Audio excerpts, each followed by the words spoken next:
Hello, world.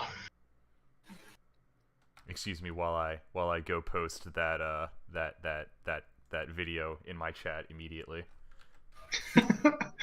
Filming. because everyone needs in on this. Man, I am glad that I have Twitch notifications set up because I sure forgot it was 7:30.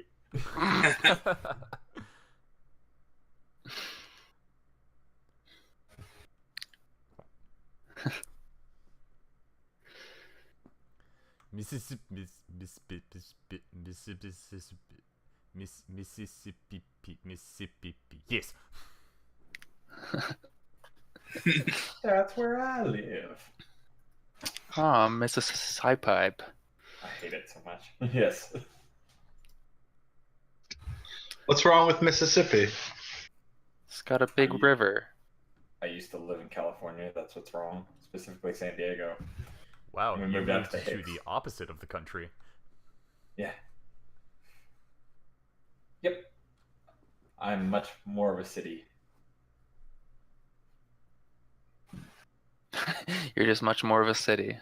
Yeah. I Yep. was gonna say city slicker, but then I said city and I was like, no, you know what? I'm just gonna let this hang.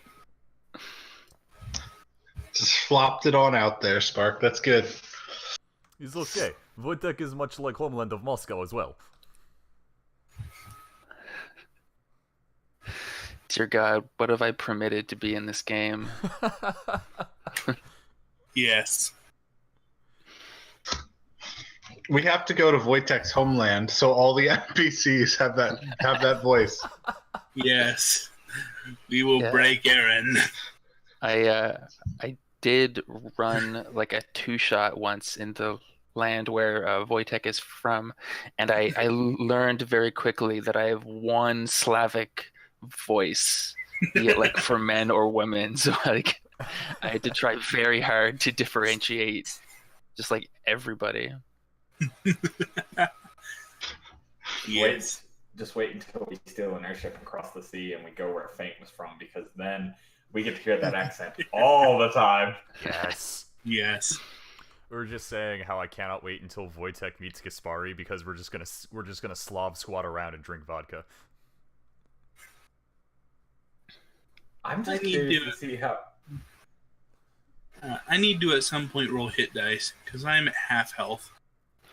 Yeah, we ended last time on a long rest, so the very first Okay. thing we can do today is make with the hit dice. Okay. I'm just can't wait until we let Wojtek exist in a city. I want to see Wojtek interact in a city. Guys, I'm so excited to get to a city at some point. When we were in the city, we were so excited to leave, but now that we're out in the wilderness and the moles died twice, we're ready to go back. I know, right? Yeah. I give you guys one Well, we almost died one or two once, sessions. technically. out in the wilderness. You're like, oh no, back to city for me. Yeah, we almost died once. The other time we just completely obliterated them. Oh, I wasn't talking about that. We almost Oh, died one other twice time. during that encounter. Yeah. Oh, The yeah. same Yeah. encounter. Just everyone was down except for Jerry. Yeah, that's pretty rough. It was a Yeah, good time. I wasn't able to do damage. I was Healbot. And if Rockna wasn't up, then we had no healing capabilities. And since I was down, I'm just the only person with potions apparently. Yep. Ragnar doesn't carry them because he has healing. Rocknet is a potion. Yeah. Wojtek does in fact carry potions. It's just that most of the time he's too busy hitting someone in the face. Yeah, if you kill them first, there's no need to drink a potion. Preventative healing is best healing. Yeah. I believe that he actually did use a potion at one point. I'm pretty sure. Yeah, because I think I jammed a potion down Jerry's throat, and then Oh yes. did Yeah. the Chris Pratt And then Velociraptor pose. I just remember that at the end, Rockna was down, and I was the only one who had a potion because I think you used your only one or something. because Jerry had no way of raising anyone else up except for you.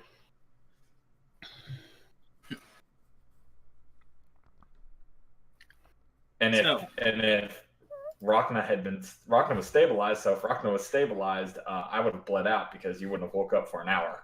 Yep. And Revivify would have been pointless at that point. Just give me like 30 seconds. I'm just gonna go refill my water. I'm Okay. going to do the same. Meet back in just a couple seconds. I'm also going to do this. I'm gonna follow the trend and go be right back.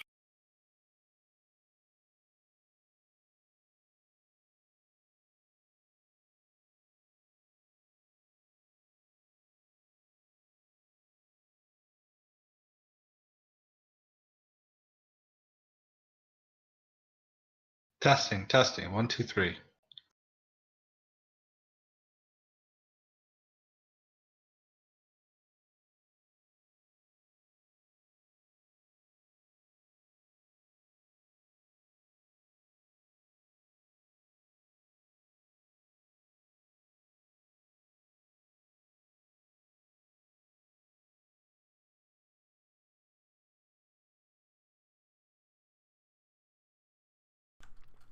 Hello, I am back.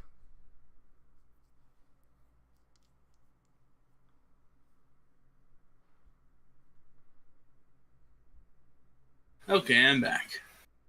Same. Ooh, I'm also back. Okay. So is everyone back? I'm back, but my keyboard is not working. Ooh. Oh. So I was trying to figure out why push to talk wasn't working, and then I realized that the keyboard isn't working. Sticky keys, maybe? Try unplugging and replugging it back in. All right. I will try that in 1 second. Okay. I will believe you in 1 second.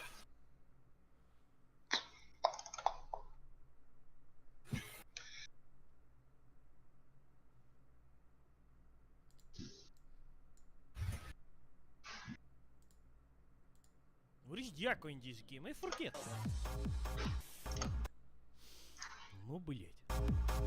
Ага! Great success! We have lost fatigue and...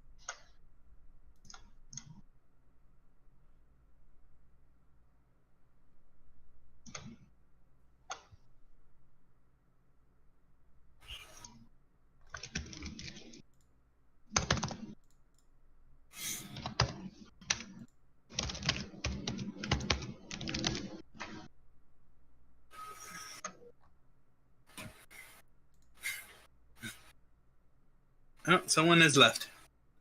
That would be Dave. Dave. Probably tried Yeah. to restart his computer. Or Possibly. I don't Or know. he is typing in chat. Yeah, because he left Roll20 as well. Yep, restarting. Cool. Guys, I'm in second grade again. I have gushers. Oh my Nice. god. You gonna like what was their slogan? Was it like I don't know. They're just the small, like, because I bought the big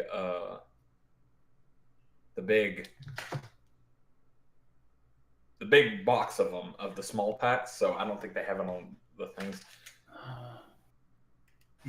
Gushers. I don't fruit gushers. I keep wanting to say fruit by the foot, but that's entirely different. yeah. Gushers.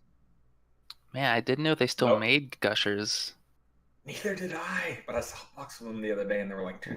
So I was like, You guess guys, I'm gonna get them. you guys need to become more adventurous in your in your snacking, because I've been chowing down on like, you know, those Scooby snack gummies. Yeah, Yeah, those are still amazing, by the way. cool. I have had nothing. Oh no, you're pretty good if you ask me. The gushers are still excellent. Like fruit by the foot, same thing.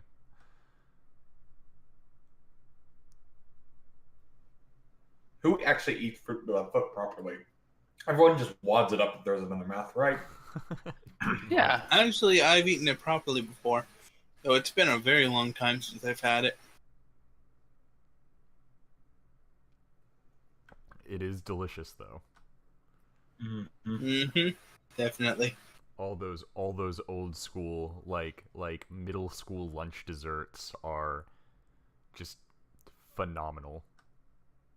Yeah, definitely. I mean, Oh my god.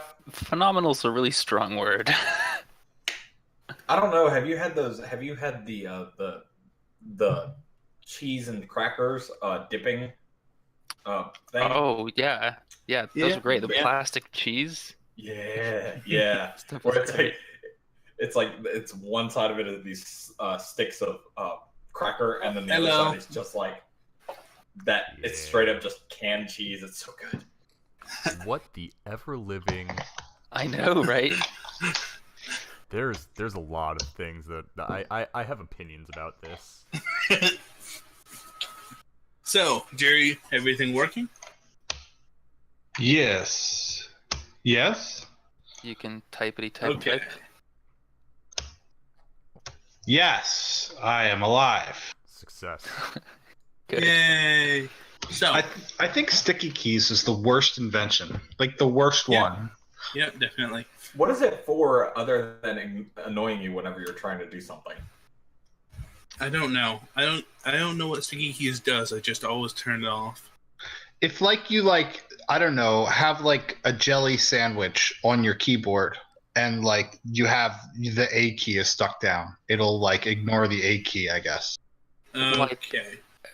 I always assumed that sticky keys was useful if, like, for some reason you didn't want to hold down like Control Alt Delete with like 3 separate fingers. You could just turn on like sticky keys and then just press Control Alt Delete like one at a time, and it would act as if you had kept them pressed all down at the same time. Huh. That's what I always assumed it was like useful for. I guess. I have not so. heard that one. On an entirely different note, guys, I have been on a D&D binge for the last few days. So Friday night, I was in a West Marches game that started at 10:30 Ooh. p.m. and went till 5 a.m. What? My goodness.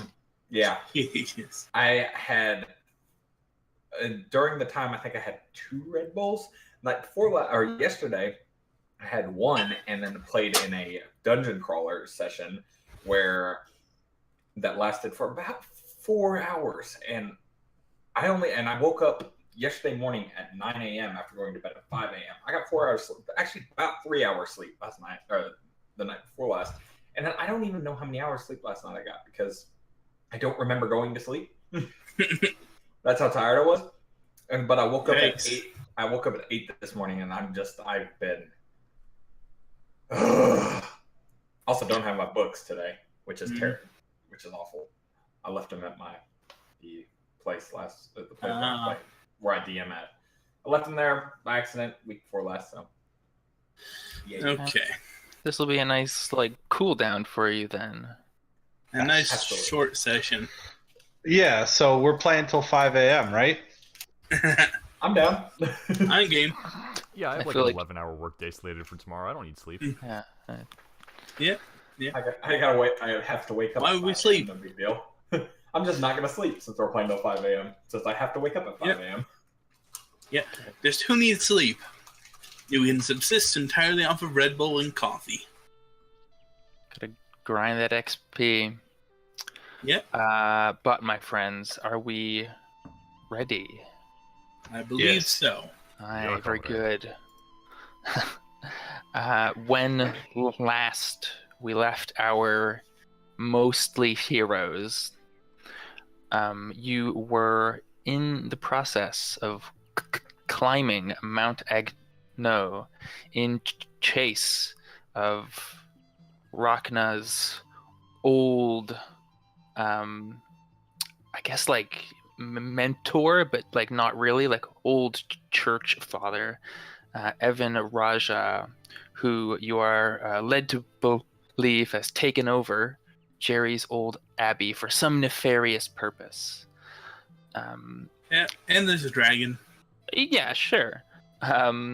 Along the way, you were attacked by some devious and deadly gnolls who had appeared to have aligned themselves, or at least worship, the old dragon, the Whitefire tyrant Sindir Thaxalusk.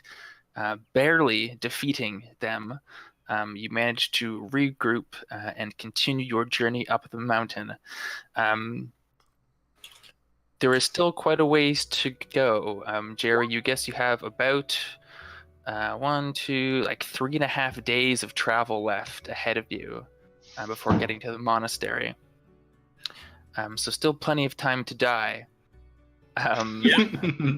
But we zoom in, we fade in on the party this evening, waking up just as the magic of Leomin's tiny hut, protecting them through the night, fades around you. Let's all roll some hit dice, if you would care to do such a thing. I thought you were about to say roll initiative. I'm going to be like, what? You must fight Done. grogginess. Yeah. If I remember correctly, with your rules, we gain hit dice back, then spend them. The opposite is true. You spend them and then you gain some back. Okay. And you gain how many back after a long rest? So after you've spent all the dice that you wish to spend, you will then get half your maximum back. Oh my god, guys. Oh no. So I have rolled 3 hit dice, have a total of 8 hit points back. I rolled a 2. No, I rolled a 3 and 2 1s. Let's go. One more. So just to make sure, I had 5 hit dice. I roll 1, and then I get 4 back. Yes, because half your maximum. Oh, Cool. I got exactly my maximum HP. Hey, nice. Guys, we're having a repeat. Look at my hit dice roll. They're so bad. Yeah. Yes. Oh my god, that is horrible. Yeah, Sybil, you wake up and you are not feeling good. On the upside, I only have You one wake level up- of exhaustion. Yeah, that is true. You wake up and forget we're under a cart and bang your head on it.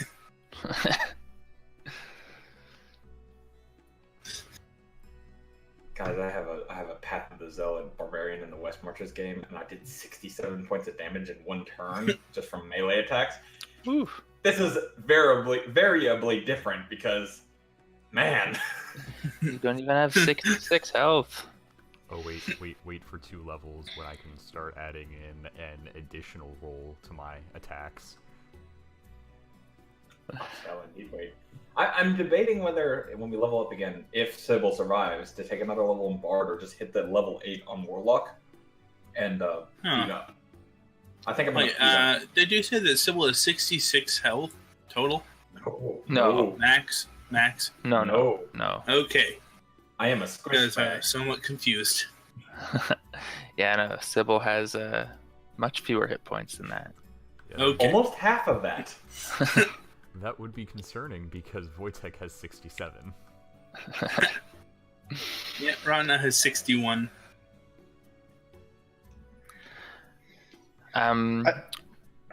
Yeah, Cherry? Oh yeah, I think when we wake up in the morning, and sort of we're like getting together, I think Jerry would go up to Sybil and he'd just be like, he'd like get into a defensive stance and he'd be like, Sybil, try and hit me. What? Oh, what? Just try and hit me. Wojtek becomes very interested. She looks at the book she's currently reading and is like, what? Hit you? Like, Yeah, like with your fist, or try and kick me, or try and throw the book at me. okay, first of all, I'm not going to throw my book at you. I like this book. And she's actually just reading a book, like it's not her tome or anything. It's just and she'll close it and she'll be like, I'm not much of a, she'll just kind of hold her arms out and show you that she is not the most physically imposing person. I've seen what you can do. I'm not gonna hit you. Just try. I'm not gonna hit back. I just want to show you something. Hey, Here, would you like a demonstration? And he'll like raise his fist and just kind of like look at you expectantly. And Jerry will be like, yeah, maybe this will work even better. You know, you like watch to learn, right? And Jerry will be like, come. Jerry will do like that classic kung fu, like with his hand out raised and like with the like the fingers like pointing at himself.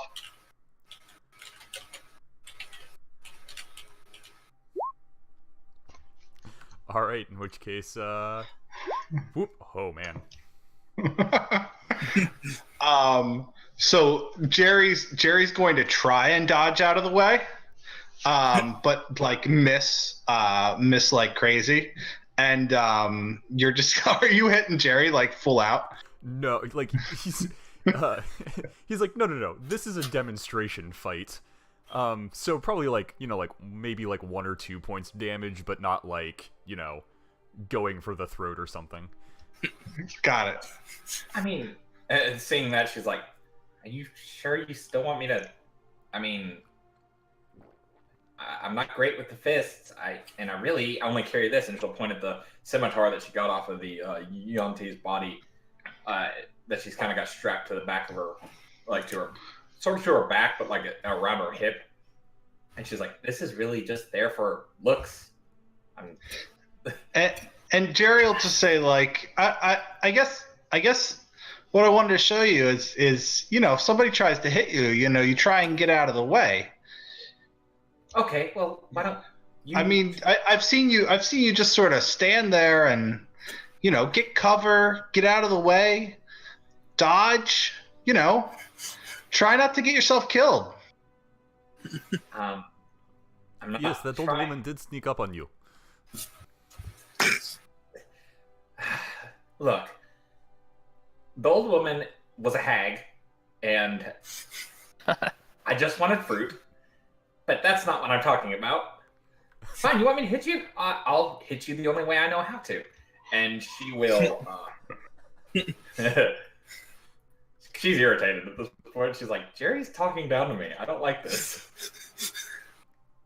How far is Jerry from me? Just wondering. I'd imagine they're like 10 feet apart. Cool. Fireball. No. Yeah, I'm not gonna do that. I forgot that I built her as a don't get near. I mean, I'll cast blindness deafness on him. All right, let's have a saving throw, Jerry. I believe it's Constitution.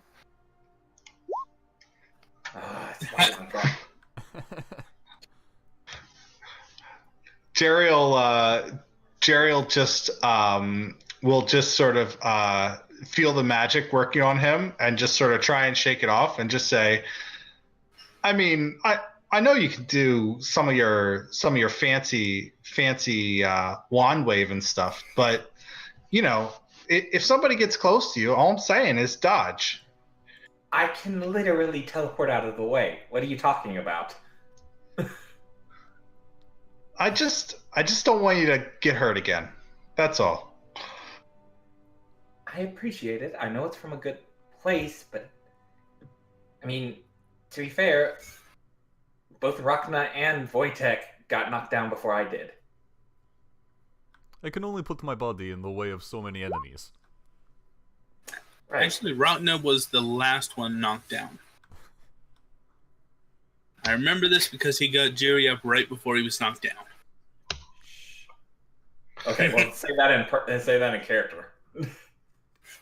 No, Rachna's not getting involved in this. Dang. I think Jerry's gonna go over to Rachna and he's just gonna like tink tink tink on his armor and just be like, Sybil, either do one of this and like tink tink tinks his armor, or do one of these and like he'll like do a somersault or something and like dodge.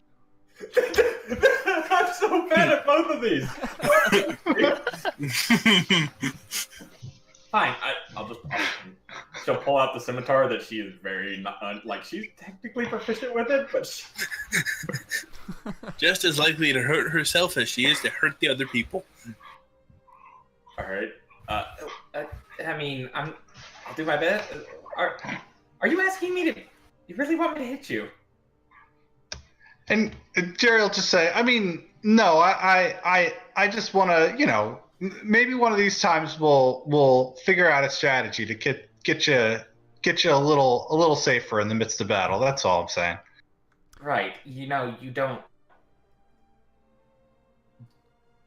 talk down to me. I may be new to this, but I'm not dumb. He's Trust okay. me. Worst case scenario, you end up with scars like these, and he'll pull aside his cloak and just like show off like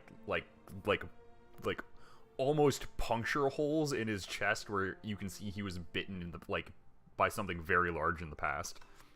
Sybil will essentially like she'll grab the side of her shirt and just pull it up to like expose her ribs, and you see that they are just blackened yellow and just still bruised because she was just getting hounded by Eldritch Blasts all day yesterday. Yeah, this is a good start. Right. Well, I'm not dumb. Was trying to stay out of the way, but they had a spellcaster on their side, so it's really hard to take cover from someone who has similar abilities to mine. And Jerry will sort of soften up a little bit, and he'll just sort of be like, just, you know, we don't know what we're headed into next, and I can't lie. I mean, you know, the only reason you're in this mess is because we came and your shop got shot up in front of you. You know, so I can't help feeling a little bit responsible for you. Well, to be fair, I could have just kicked you guys out afterwards, but I kind of stuck my nose into it also. Yeah, it's not really your fault. I was gonna leave anyways, and she'll just kind of shrug. I didn't pay for that carriage just to sit in the stalls. I was planning on leaving anyways. I wanted to see the world. Figured make some friends. I might as well travel with some new friends, and was not expecting this, but got it anyways.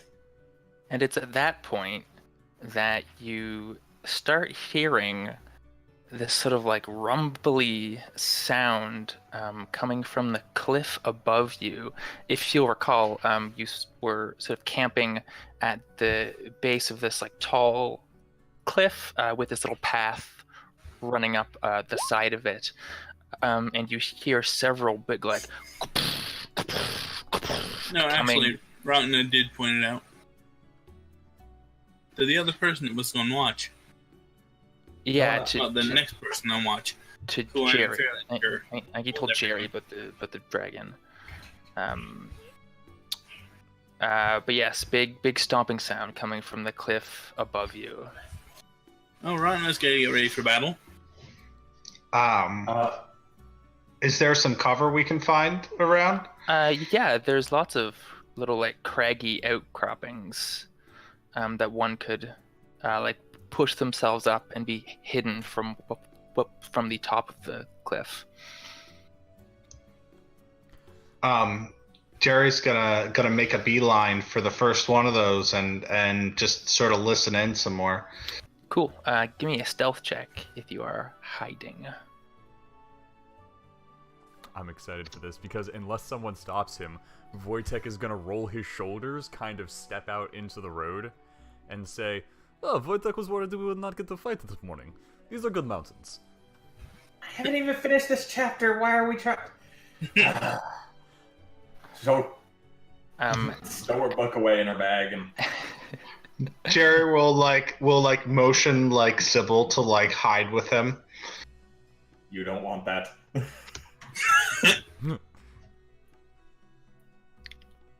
Hide behind him. Sybil will try to hide with Jerry. Okay. Make me a stealth check. Excellent.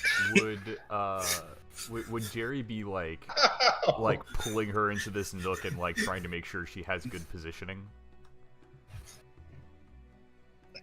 Yes, Jerry would try and help her out. I don't know if Sybil's receptive to Jerry's help though. Usually she probably would, but you just talk down to her, so it's probably more like, I can do this. I can do this, Jerry. Quit. And that's probably why it's a 3. Right, because she's so loudly protesting his help. I was trying to argue for advantage, but you know what? Let's roll with it. Okay. And coming over the top of the cliff, the big thunderous steps move ever closer, and you can begin to hear gravelly voices talking back and forth. What languages does everybody speak? Elven, Goblin, Common, Infernal, Celestial, and Goblin, and Scimitar. Oh no, that's wait, what? For some reason, there's just a random weapon proficiency with my languages, and it's just Scimitar, and I was like, what? Excellent. Okay, we've got everyone. We've got Ragnas Common, Infernal, Celestial, Draconic, Speaks Dark Vision. yeah, I guess. Yeah. Do you just speak Common, Jerry? Yes. I never decided on anything else, so I'm just gonna say yes. All right, that's fine. Okay, none of you can understand this language that is being spoken, and it is booming and thunderous. But you can sort of tell that there's probably 3 creatures having some conversation. The steps come closer until you see, cresting your range of visibility up on the lip of the cliff, big hairy toes peek over the side. And if you sort of crane your neck a tiny bit, you can see the forms of 3 rubbing their eyes, groggy hill giants, just sort of looking out over the this chasm, which the path you are on looks out into. Are they directly in our way, or are they just on the crags above us? Oh, they are not impeding your forward momentum. They are above you, and the path goes forward. What would I know about hill giants? You can give me either a history or nature check.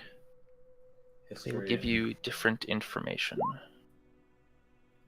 Okay, you definitely know hill giants are spoken of as greedy, gluttonous raiders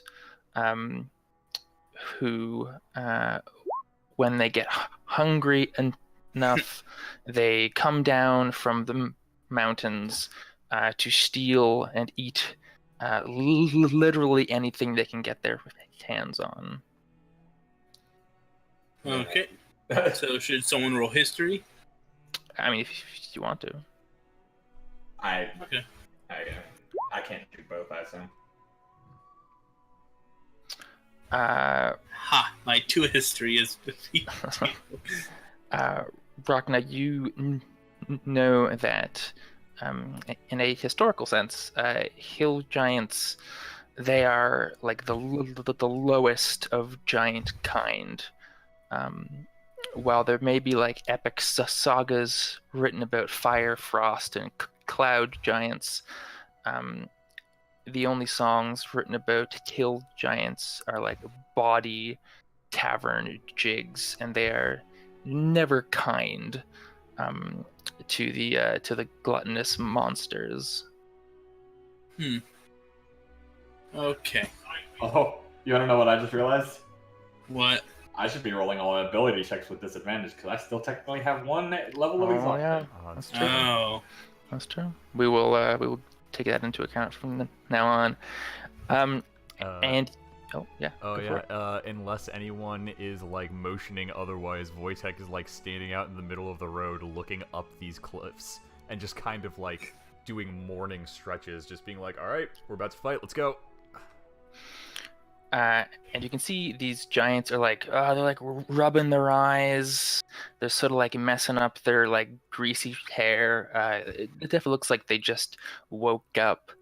And so, Wojtek, you're not hiding at all, I assume. No, not unless anyone tells them otherwise. Okay. So Sybil, not quietly, would probably say, Wojtek, hide somewhere. We just woke up. We do not want to fight. Well, and she'll gesture to Rachna and Jerry and I, we don't want to fight. I Wojtek never rolled a stealth for Rotna. Wojtek He's has just- a very puzzled look come over his face, and he's just like, "But they have come to us." Exactly. So hide. You too, you big. Actually, he's not going to hide very well.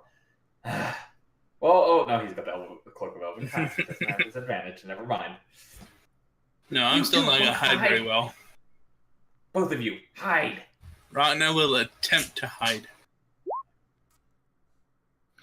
He will have- 17. He'll have disadvantage in his heavy armor. He's got I have the of Cloak of Elvenkind, which cancels it out, so I just have a normal roll. Very good. Yeah, 17 is awesome. Yeah, I guess Wojtek would shrug and kind of like casually walk back to the edge of the cliffs. It doesn't matter. Sybil rolled a 3, but she also wasn't being quiet when she was yelling at you too. There, perfect. No, that's the begrudgingly, just like. I guess. So you hear the giants like talking to each other in like very sort of low, gravelly voices, but you see one of them sort of like looks down and like gives a puzzled look at like because they hear Sybil and they could probably see Wojtek like walking like into the hiding space on the cliff, and they sort of like look down at you, and then another one just sort of like smiles and like sort of like looks knowingly at like the other two, and they start laughing. As they begin to engage in a morning ritual known to many creatures, where they begin relieving themselves over the cliff, and you imagine that they would have been doing it into the chasm, and this is number one. They're taking a big piss out into the chasm. However, they've seen that there are creatures they can bully, so they're gonna angle it. They're gonna make the angle of the dangle like straight down onto the assembled party. All right, no. How noticeable is this? Oh, it's like hella noticeable. Like I'm gonna need like you all to make strength saves as like the force. No, It's no, like I a don't fire want this to hose. I'm just No. imagining fire hoses on protesters right now. Because Wojtek was walking in towards the cliffs, can I make like dexterity save to dodge back out of the way? Sure. Yeah. Sybil will Okay. practice her dodge now. Oh no, I don't want. So it's like I was gonna say I want to get interrupted if I could, but since we've already started, it's like what are they doing? What are they? Oh god, she's gonna tap her ring and Misty Step with her last sword spell out of the vicinity. Okay. Okay. Question. Yes. Does this count as an attack? No, because you're making a save, so they're not making an attack roll against you per se. Yeah, but spells also can make you have a save without no attack roll. So what is the purpose of it being an attack? That Like, what do you want to do? well, yeah. either So that or hellish rebuke. so that hits you with an attack is the important part. They're not hitting you with an attack. You're making a saving throw. Okay. Also, it's more than 5 feet. I'm assuming. Yes. Yeah. They are Okay. like 30 feet up the cliff. Okay. So then. let's take into account. Okay. Okay. So let's look at I'm these, gonna. saves I'm here. gonna. Yes. So Ragna, perhaps taken by surprise, you are pushed by the stream. It's like rather forceful, and it pushes you like towards the edge of the path. Okay. With like the big chasm below. I'm going to just turn and look at them. Okay, you can see and they've got control water. oh god, big smiles in their face. So it's Redirect flow. it's a concentration spell. So I need to make I'm gonna No, ask you to I make, don't need to roll for casting it. I need to roll to maintain it, right? so I'm gonna make you roll for casting it, just because it's like the Okay. somatic and verbal components are gonna be very difficult as you're being pelted with urine. But I think that is good enough. So I just want to deal with everyone else's save, and then we'll get to that. Okay. So Ragna's being pushed. Wojtek dodges out of the way. Jerry, I think, does not, and Jerry is also pushed towards the edge of the cliff. What was Sybil's save? Did we get one from Sybil? No, you misty stepped. Right. Okay. Very good. Okay, so that was like round 1 per se. They have a lot left in the tank, and they're like they've got big smiles as they try to like follow you because they can aim. That was so a they will bonus action. So let us. Okay, you are redirecting flow. You cause flowing water in your item, the direction you choose, even though you direct it. Once it moves beyond the spell's area, it resumes to flow. Okay, based on terrain, the water. Okay, so what is the spell's range? 300 feet. And you can move as much as a 100-foot cube. Okay, yeah. So you just like do some sweet water bending, and you just like whoosh, like force it back, and you want to like spray it in their faces and stuff. Surround their head. Bending. Okay, cool. So this like big spray of giant urine goes back at them, and they like they like close their eyes and try to put their hands up. Let me make quick saves for these guys to see if they get pissed enough to actually try to fight you, or if they're just gonna leave. What is their wisdom? Probably not great. Hill giant wisdom. Okay. Well, I'm glad Ragna did something because I was just gonna fireball their dick. I would have lightning bolted them, but I don't have any direct lightning attacks. So if they from the sky. if they roll below 10, they will try to murder you.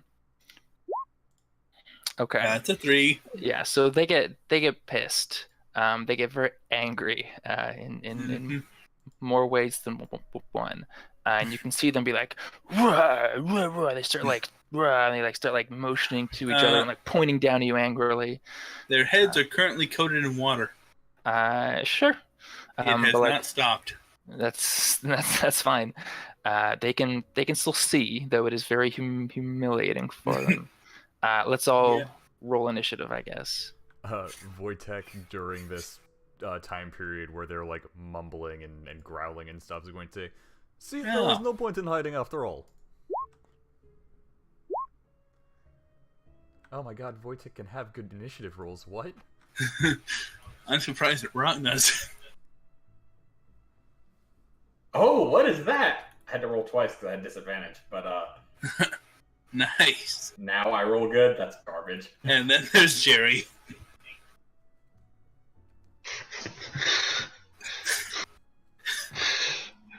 I'm fairly sure that Jerry is just face palming at the moment.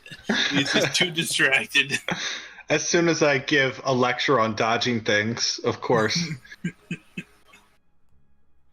Oh yeah, no, don't worry. However- That'll come up. Yeah. Also, all of you guys are getting hit with prestidigitation. I don't care. I do not want to smell that. Just so we're clear about positioning before the round starts, Rocknet and Jerry are like out in the middle of the path, having been pushed back from their hiding spot. Wojtek dodged out of the way, so he's probably out in the middle of the path as well. And I guess Sybil teleported away, so she is also probably out in the middle of the path, but like off to the side. Yeah.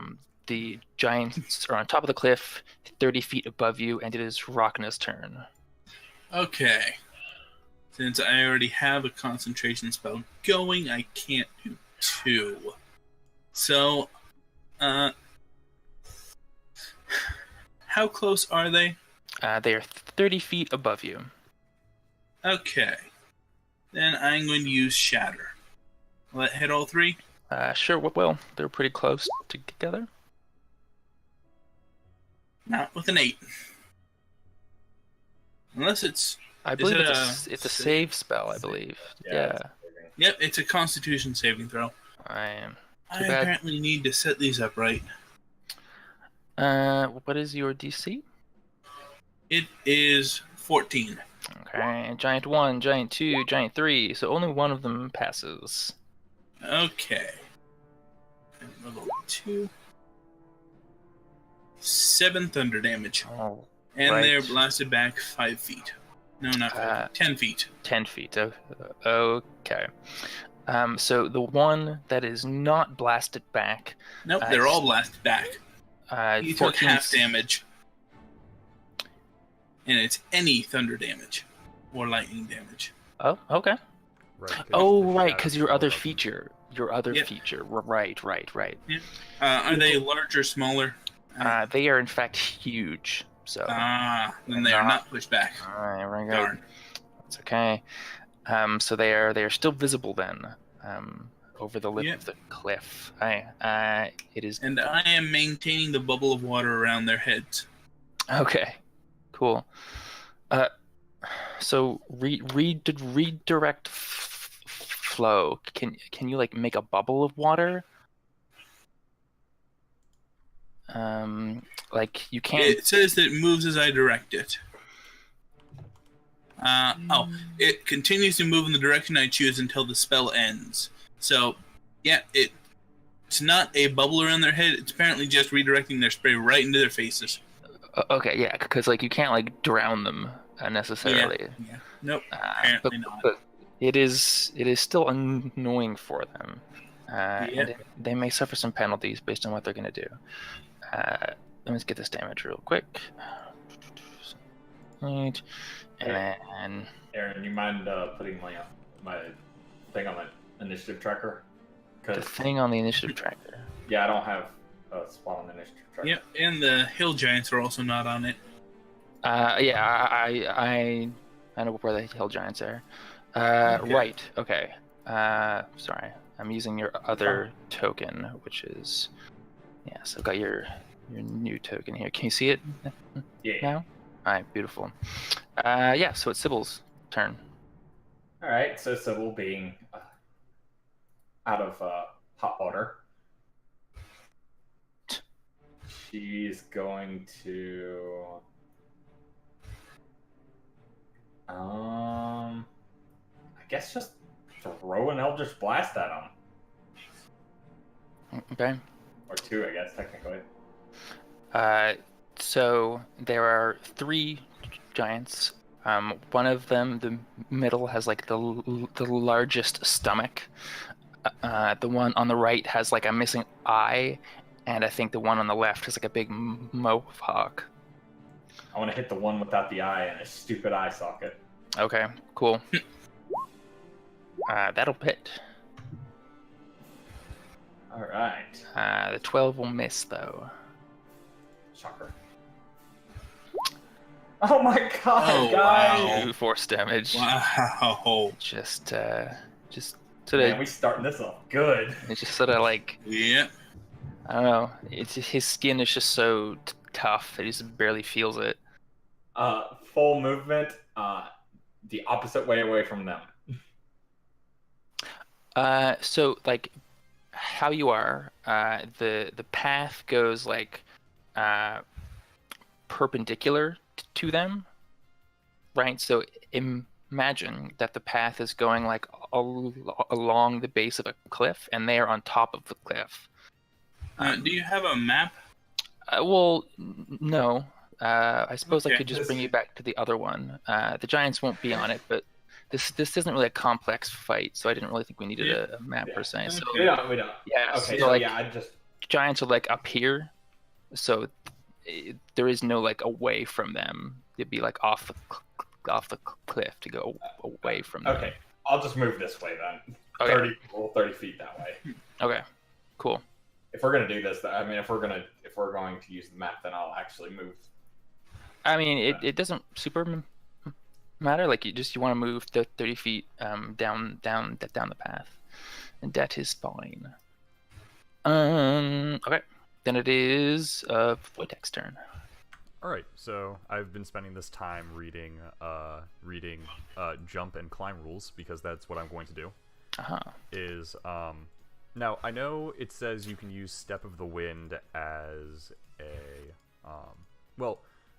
if I take the I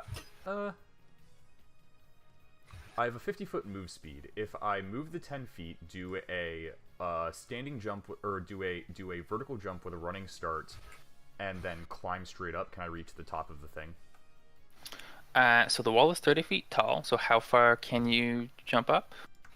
Standing jump is 1.5 times my height plus my strength plus 3, so 6, 5, 11 feet.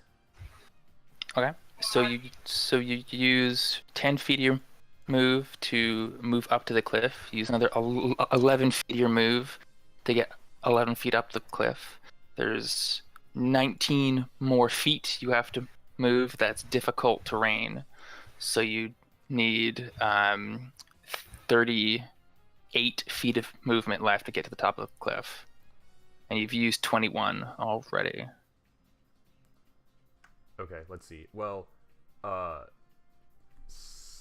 roughly 10 of that jump feet was just like sheer height. The actual jump was only 5 feet.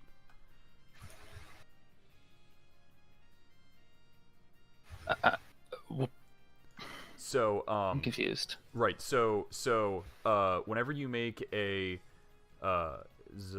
whenever you can reach above you a distance equal to half your jump, basically whenever you're jumping up to catch a ledge, you get to add 1.5 times your height to the distance of the jump, which is basically your body and your arms. Oh, I see. So you've only moved 15 feet Sure. this turn, but you still need to go 38 more feet of difficult terrain. So let's see. 38 feet total, 15. Yeah, that's still just not enough. Okay. In that case, I am going to dash for my action. And then for my bonus action, I am going to enter a rage and kind of position myself next to the giants and pass. Beautiful. Okay, you do rage climb up the cliff. Yep. And you are in melee now with the El Gigantes. And it is Jerry's turn. So Jerry is going to just sort of shake himself off like a wet dog, and then he is going to do the same thing. He's going to use Step of the Wind to help double his jump, and then he's also got 50 feet of movement, so he's going to use a key point to. And how How close was Wojtek able to get with his stuff? Wojtek got into melee with the giants. Into melee? Yeah, All right. If you use Step of the Wind, you'll definitely be able to get there. All right, so I'll use Step of the Wind, and I will also climb on up the cliff, and then basically, do I have enough to make a melee attack this round, or I'm just barely gonna get there? So using Step of the Wind, what is your total speed this turn? Step of the Wind is a dash as a bonus action, so my total movement is 50 points and my jump is doubled, or my total movement is 100 feet. Yes, you can get up the cliff with just your move and your bonus action, and never action left to attack. Then here we go. And Jerry, as he leaps up to the top of the cliff, will cut at one of the giants on the left's his ankle. Ooh, okay, both those hit. And am I in melee range? I am beside an ally, right? So I can get the sneak attack? Yep, sure thing. Cool. Nice. 12, 17 damage. 17 damage, very nice. So, okay, beautiful. Okay, you slash into this giant's ankles, and it roars in anger as the giants take their turn. So, the giant you just smashed in the ankles, he gonna try to kick you off the cliff, Jerry. Nice. I love these giants' attacks. Yeah, so it's going to make an unarmed attack here against you. Which is a crit. Oh, nice.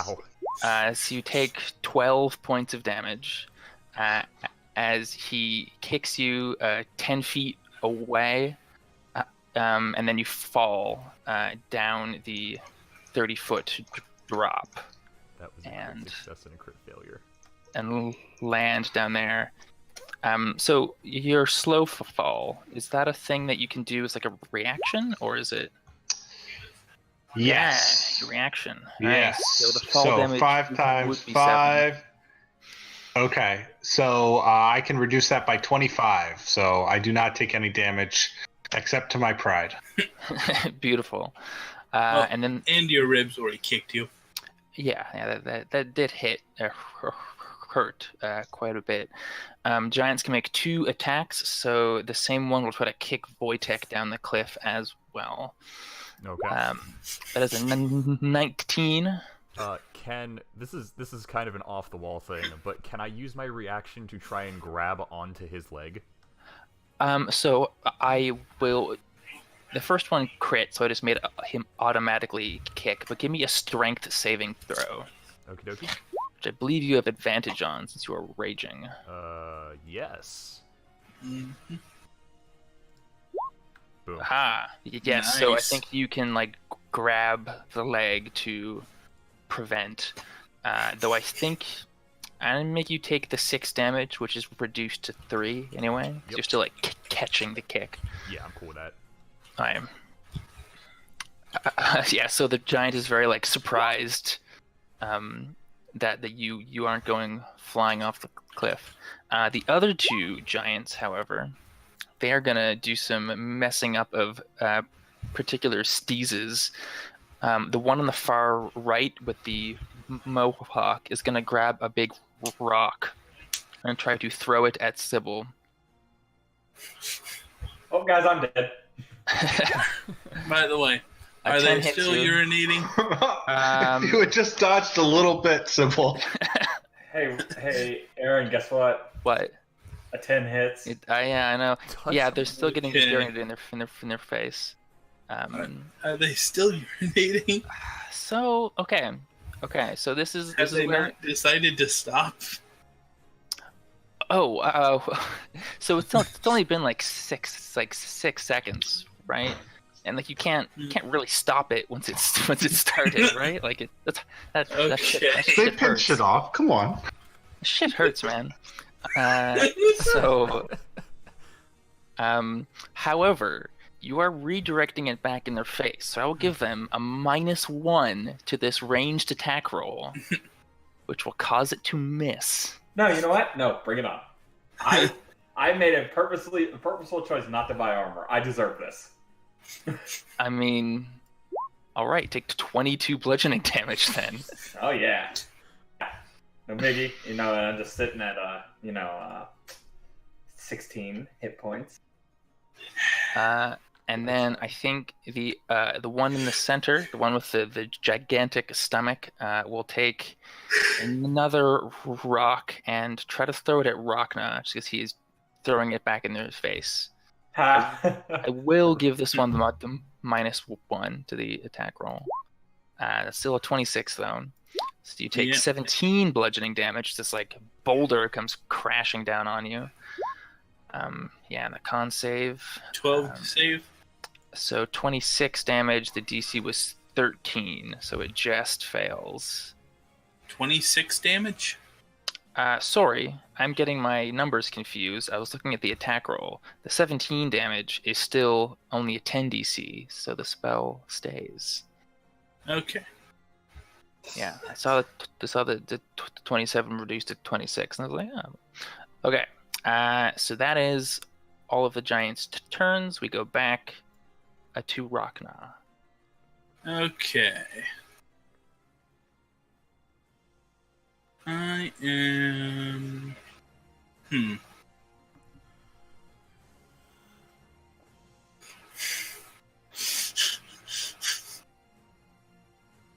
Oh, yeah, okay. I'm going to look at one of the ones that threw a rock, the one that threw a rock at Sybil, and I'm going to command. Okay. Dive. Great. The wisdom of the hill giants is not great, but a 14 And it's though. even up. Yeah, so it looks like it might jump, but then it sort of looks down to the chasm below, and it's like, no. Okay, and that is my turn. All right. Good thought though. Targeting the wisdom. Sybil. Sybil, having just got smacked with a rock pretty hard, picks up her glasses, puts them back on, looks up at the hill giants, and just yells at them, "You guys are really starting to piss me off!" And then she'll cast Bane on them. Oh, okay. Also targeting the charisma. Very good. All of them fail. Yep, and I think three creatures of your choice, and they all Take the minus makes a saving D4. throw. Yep, Oh, yeah. target must roll D4 and subtract the number rolled from that attack roll or saving throw. Beautiful.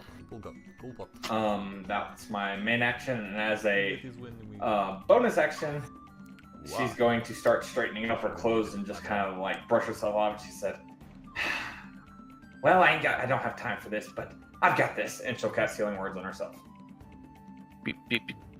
Beautiful. Nice. Okay, Wojtek. You currently have the foot of a giant in your hands. Not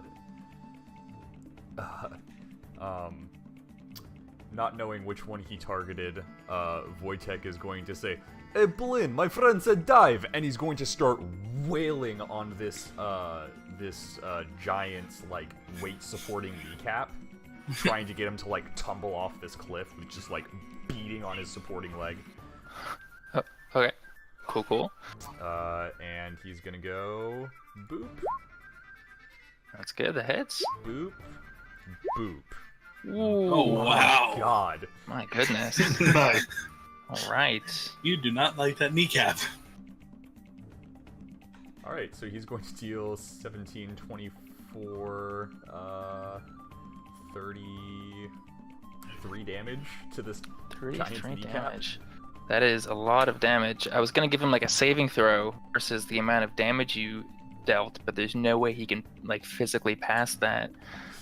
So you pummel this thing's kneecap, and it goes toppling off the cliff. I am going to give it a dexterity save to see if it can catch itself on the cliff that you guys are on, the bottom crew. But that was 37, you said? 33. 33. Okay. Just 33 damage. 40. Okay. The giant is now bloodied because of that. Yeah. So it goes tumbling off the top cliff. It makes a dexterity save, which it fails. Oh, that's a 2. Its big fingers try to dig into the dirt of the bottom cliff, but it finds no purchase and tumbles off into the chasm below.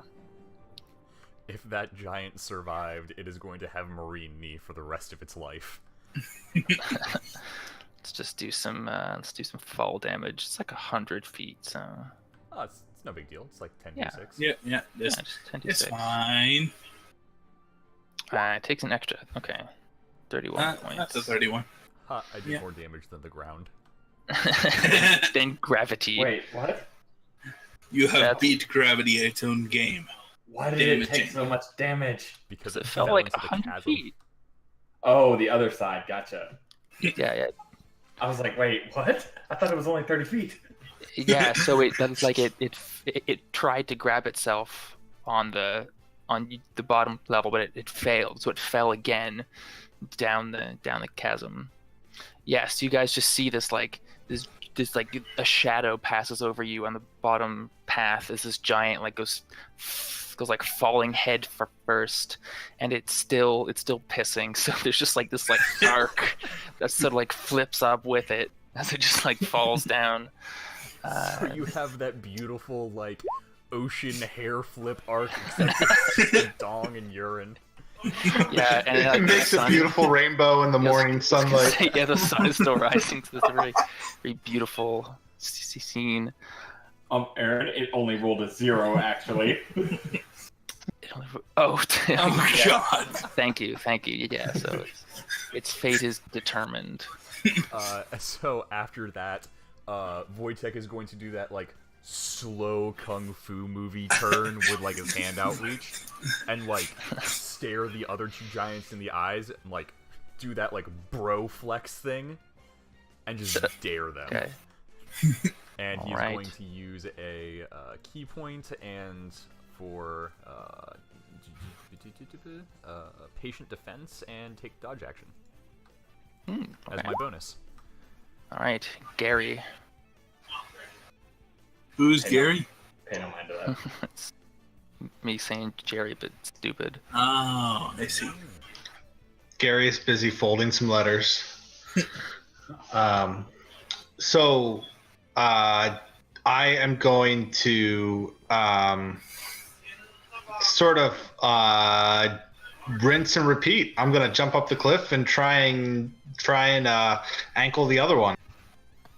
So Okay. I will do a step of the wind, double my jump, and I will try and monk up the mountain and do a couple short sword attacks. All right. So the 23 hits. It's just so sad to see the 20s, the I know, crits, I know. as the secondary rolls. So the 6 is not a thing, right? Yeah. Yeah, that was from the crit damage. Yeah, so it's just And then- 9. But I do get the sneak attack. So, I want to make clear, Wojtek, did you use your movement to move into melee with the second giant in the row? I don't think he would have. I think he would have just Yeah. held his ground and dared them to come at him. Right. So Oh, he's Wojtek doing the is come not- at me bro thing. Yeah. So Wojtek's not in melee with you, so no sneak attack. Got it. So nine ankle damage Okay. on the one giant. Right. Beautiful. You give a little slash to his ankle. He looks down at you, and it is his turn. So we're gonna punt Jerry off the cliff again. Poor to, Jerry. to kick attacks coming your way. So the first one. The first one hits. Wait, Yes. wait. He's got bang. She sure does. Thank you. rounding me. So that first one is actually only a 14, which misses, I do believe. That misses, yes. Nice. And the second one is a crit failure, so it doesn't matter what he rolls on the Bane. Yes. So these big two giant feet just go like sweeping over your head, but you dodge the clumsy blows easily. Yes. So that was the giant with the big gut. The giant with the mohawk is going to sort of like reach behind it and grab a big like tree trunk that it uses for a club, and it will try to smack you, Jerry. It's doing that thing where like it's trying to like squash a spider with a newspaper. So panic flailing. Yeah, lots of panicked flailing. So I think the Great Club will hit even with the Bane. Yeah. There's no chance of that missing. Okay. Second one though does miss, but it's 17 bludgeoning damage. Oh, just 17 damage. Yeah, coming Jerry's way. Is it just like a downward, like hit on the head kind of thing? It's a total Looney Tunes like. So Jerry's downward like boom. a foot into the ground now. Yeah, Jerry comes back out like an accordion. Oh man, that hurt a lot. Yeah, giants are no joke. It is then Ragna's turn. Okay.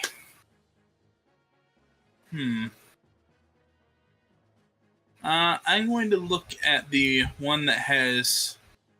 Actually, I don't think either of them have really been damaged.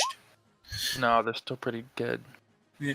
I'm going to look at the one with the big gut, and I'm going to do the same command.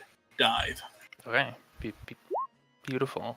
Wisdom save. Oh, but the Bane. But the Bane. He could. Oh, Only no. 16.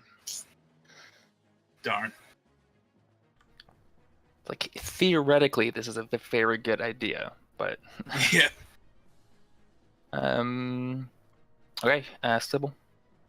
So, she'll open up with a bonus action healing word because I forgot that I cast that. It's a spell, so I couldn't have cast it last turn. But I'll open up. She'll open up. And she'll say what she said last turn here. So heal herself for 4 points, and then she'll dig around in her satchel, and she will pull out one of the 4 pistols she's been carrying on her forever. Kind of like do that thing where she kind of slaps it on the side, seeing if it's loaded, and then she'll level it at the thing and look away while aiming at him, and just bang, and see if it works. Yeah, this thunderous boom echoes in the cavern. It goes off and goes wide. How wide? Like, I'd say at least like 15 feet wide, just like soars off.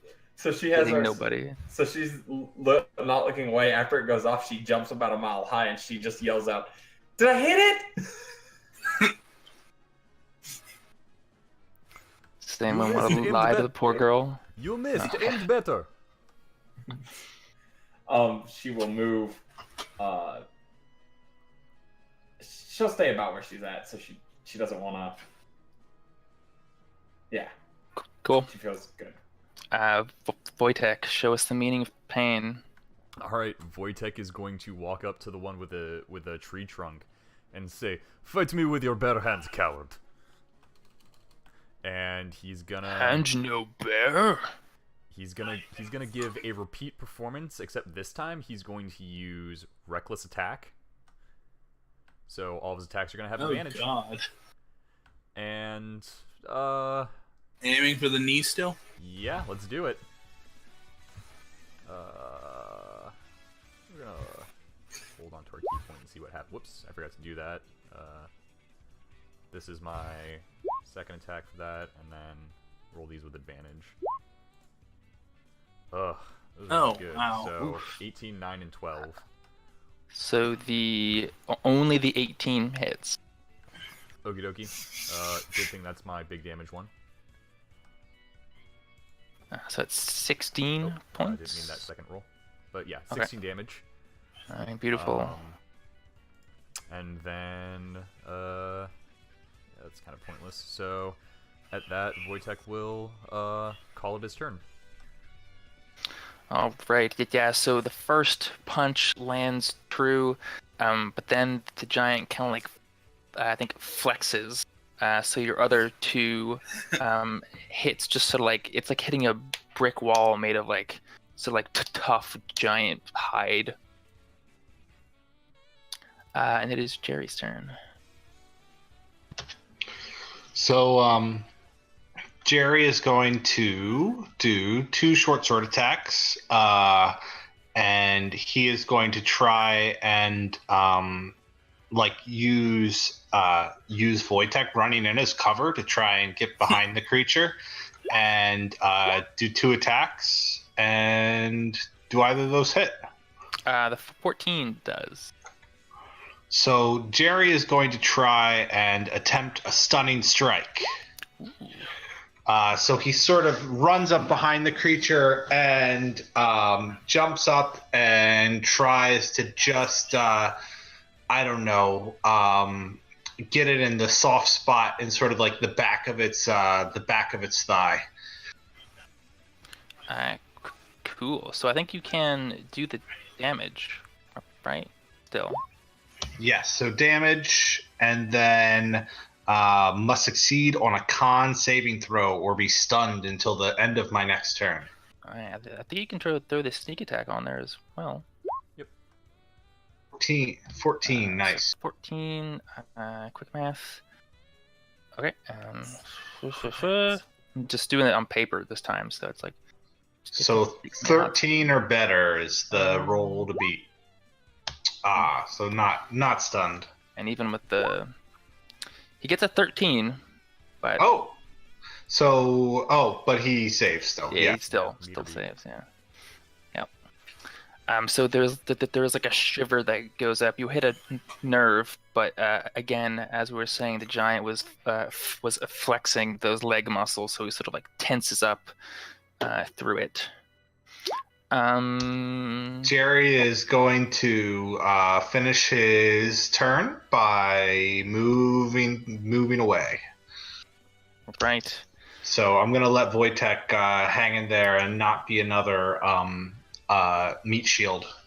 All right. You piece.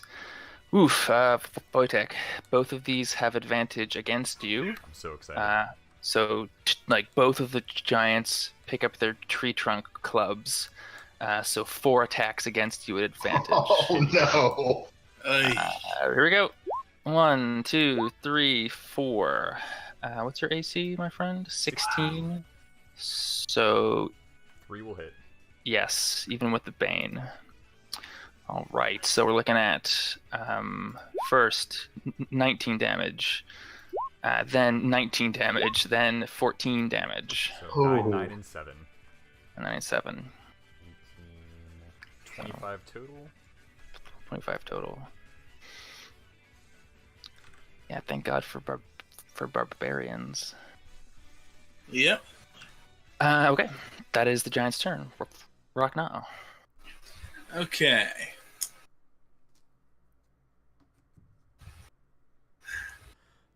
After getting hit real quick, Wojtek is going to yell, he's gonna cough and say, "This is how you take it if you're not going to dodge."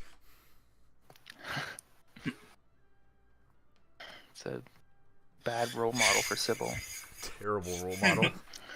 Yep. That would have Definitely. killed Sybil. That would have killed if she was at full health. That alone would have killed her. Okay. I don't really have anything good for things that are like above me, so I'm going to use Sacred Flame on one of them. All right. On the gut one or the Mohawk? The one that's been attacked so far. Okay, so the Mohawk one is most. And it fails the save. It takes 11 points of damage. Also, please do let me know when they stop urinating so I can cancel the spell. Okay. I think at the end of their next turn, they will be empty. Okay. Yeah, they're like moving around a lot too, so it's just very like chaotic right now. But Sybil. So Sybil will kind of shake off like the gun, just kind of throw. She's like, "Oh, hot, hot, hot!" Throw it back in the bag. She'll point her hand up at. First, she'll point at Jerry and Wojtek, and she'll say, "Punch." Then she'll point at herself and say, "No." She'll point it. I'm sorry. She'll say,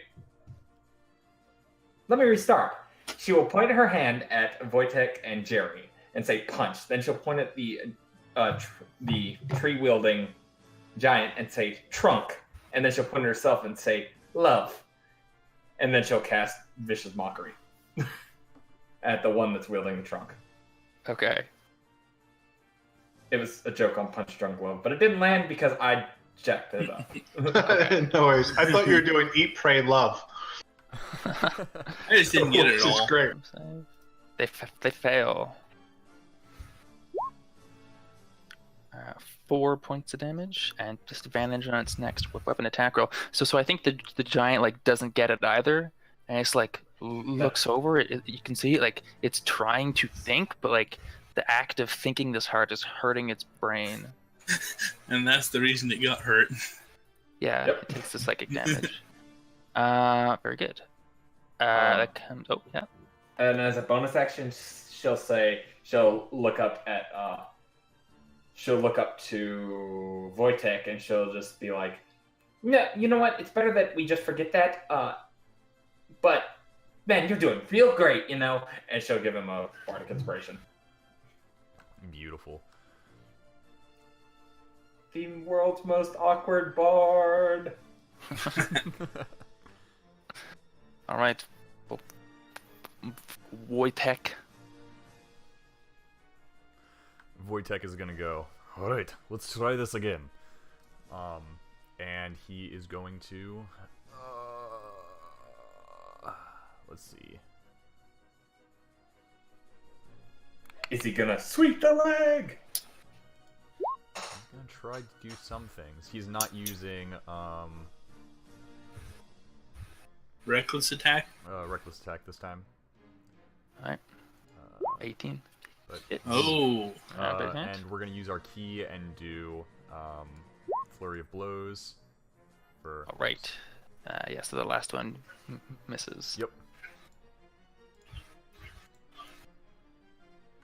For a gentleman's 12, 20, 31. Oof. Okay. huh. The Mohawk giant is looking rough. For me, you only rolled twice. It's weird. Oh, interesting. There's 4 attack rolls and 3 damage rolls there. Yeah, I only see 2 damage rolls. But, Interesting. Yeah, 7, 5, 8 plus 3, and 8. Beautiful. Sorry, that was 31. You said? 31 points. Yes. Um, Okay. And then he's gonna kind of button up. I cannot legally take the dodge action, but he is going to dodge in spirit. Alright. Very good. Jerry, I'm in for the kill. Jerry's gonna make a dash action, and you're gonna see him come streaking across the battlefield and make 2 short sword attacks against this giant as he rolls on by. And I'm guessing those 2 hit. They sure do. And sneak Yeah. attack. Decent rolls. So So- 21. 21, and he flies past there. I don't know if it's like a curse of like my DMing, but like literally every single session I play, a monster gets reduced to a single hit point. 22 hit points, 21 damage. Is that the end of your turn, Jerry?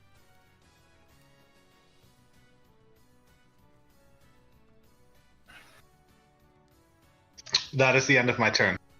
I was thinking about Attack on Titan and using those little grappling hook thingies, Oh yeah. but I don't think that's allowed. Well, I was just thinking of like the twin swords swinging by and just like cutting a chunk of the giant out. Totally. I do have a grappling hook, so I know what I'm doing my next turn now. Yes. That's if they are still here. One of their fellows is most likely dead. The Mohawk guy is super bloodied. They are going to turn tail and begin running away. They don't want to die today. So they will just turn around and move without disengaging. So feel free to Yes. take opportunity attacks. Does Vortek take the Sentinel feat? He did not take the Sentinel feat. Oh man. Alright, that hits. Alright, so the dude with 1 HP left, he turns and runs, and Wojtek just dead legs him. Yeah, he just falls, like smashing his head against. I think you cut out there, Aaron. Oh, he just falls as you dead leg him, smashing his head against a nearby rock.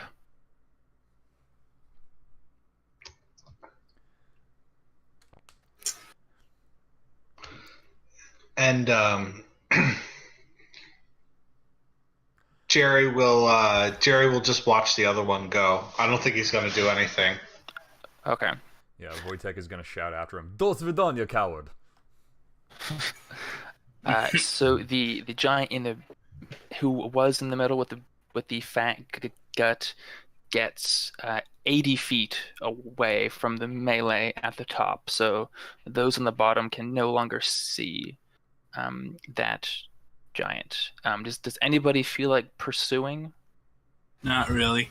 All right. The giant goes scampering off into the mountains to lick its wounds. Jerry's going to search the giant that fell down and cracked his head open. See if there's anything interesting. Beautiful. I think there is. Let me just take it's if I can find it quickly, I will.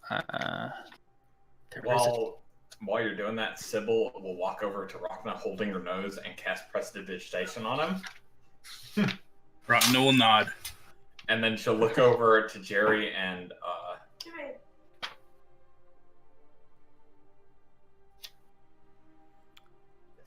she'll look at Jerry and Wojtek and do the same.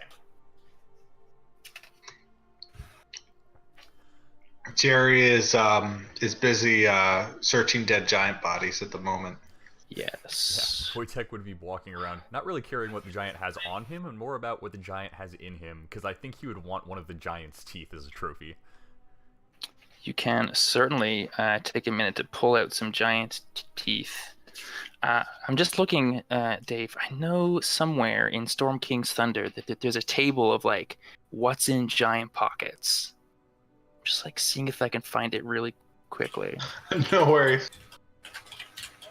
Maybe it was somewhere else. I'll just do a quick Google search.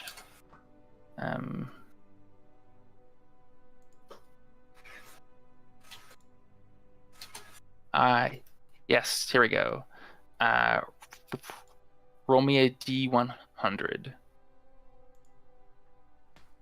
Ooh, spicy. 55. This table will load. I for rolled me. a 1D 199 because I'm bad at typing.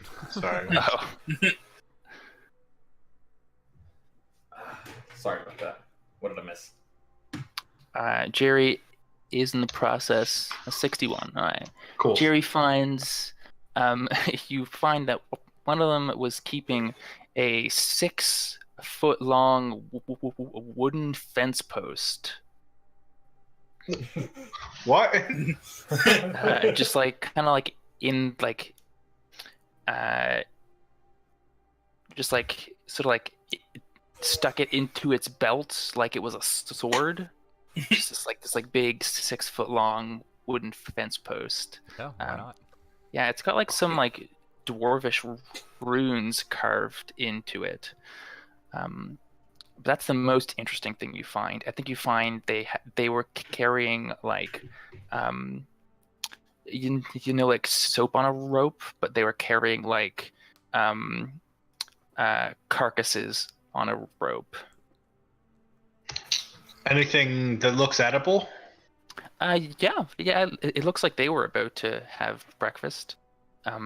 It looks like some kind of like winged beast, but it's a little bit beyond recognition. Maybe some hippogriff meat? It could be.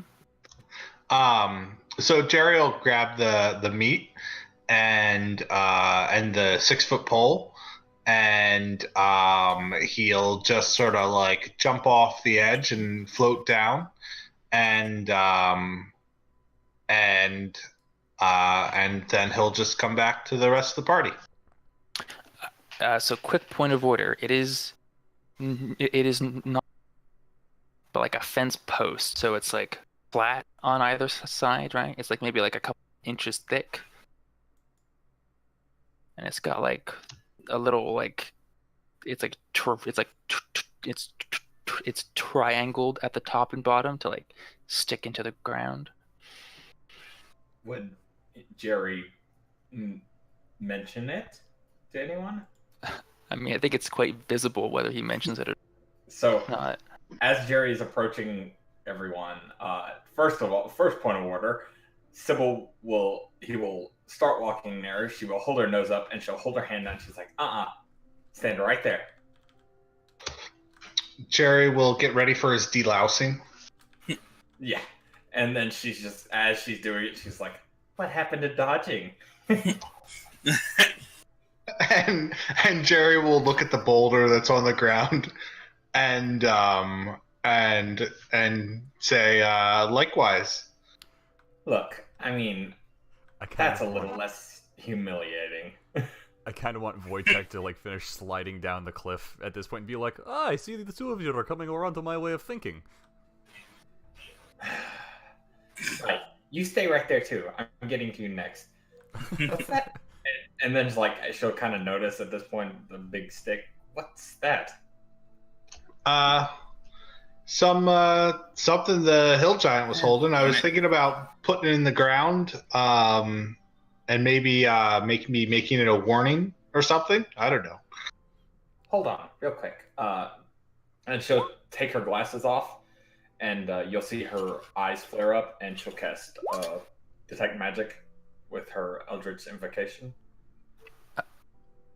So Sybil, you get the impression that while this fence post is not actively magical, it was once part of a very wide and powerful spell of warding.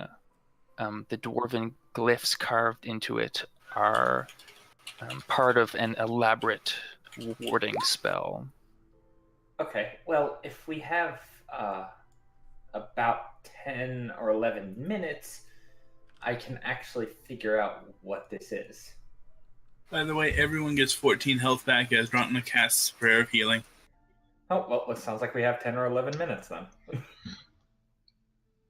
Yeah. Wait. It's actually 20 health. Oh, Nice. what were you saying, Wojtek?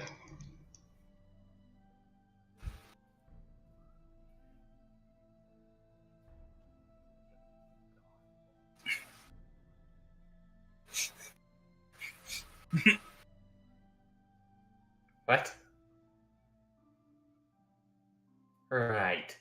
Okay, so I'm going to have to hit you twice with the cleaning, but all right, just stay right here, Jerry. I'll or hold that. Don't no, just put it over there, and then she'll go over and she'll cast prestidigitation on Wojtek, probably 2 or 3 times.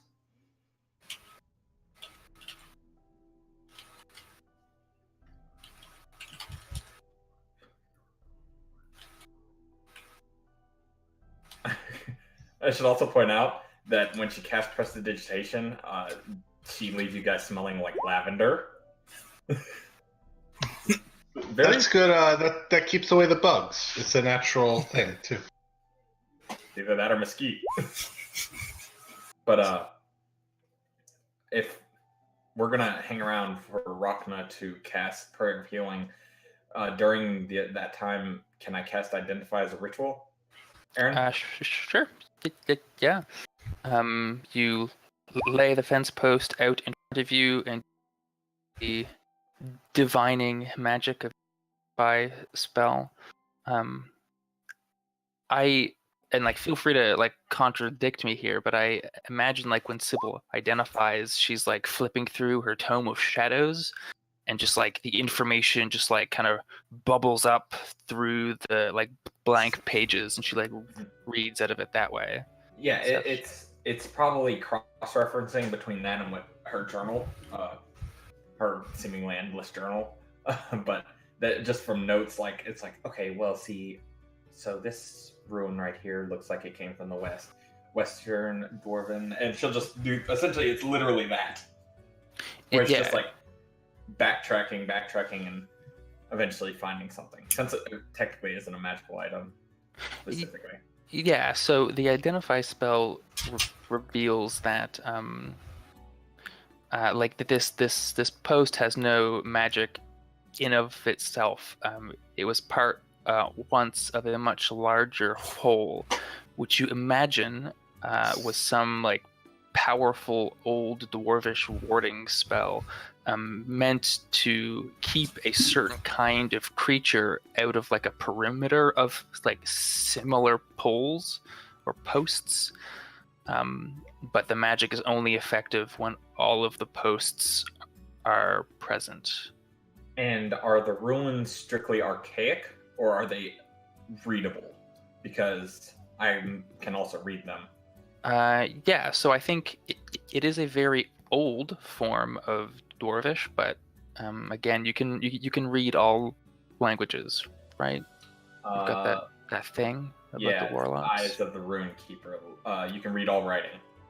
Yeah. So though it is old, it's the kind of old that would someone would have to sit down, even if they knew Dwarvish, they have to sit down and translate it.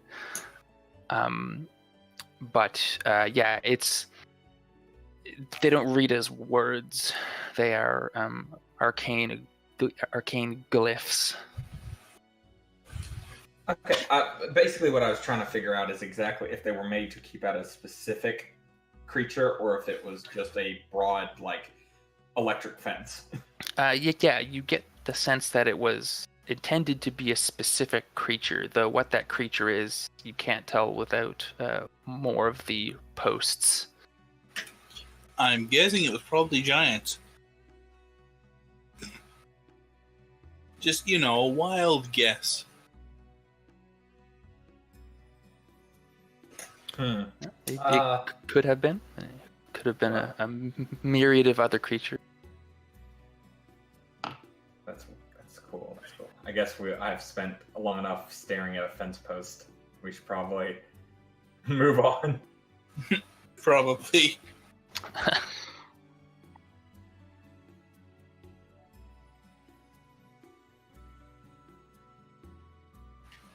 Rhonda, wouldn't he is busy? Jerry's taking a quick nap, but can we not share it with Wojtek? Well, Ragnar's not going to say anything because he is Ragnar. I think Jerry would wake up after the healing prayer sort of takes its, and his sort of crazy headache from being beaten over the head by a giant club has gone away a little bit, and he'd just stretch out and he'd be like, "Oh, last night, skeleton dragons. Today, giants.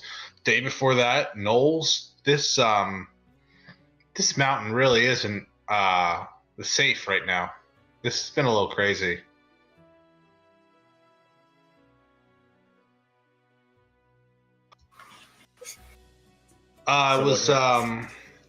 It was your standard flying dragon, except it was a big pile of bones flying around.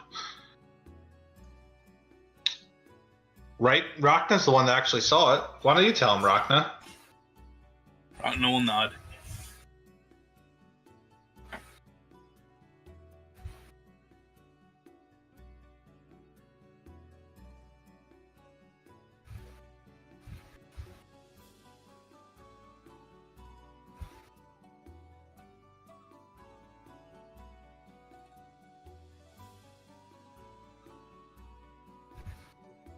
Depends. Are we going for quantity or quality?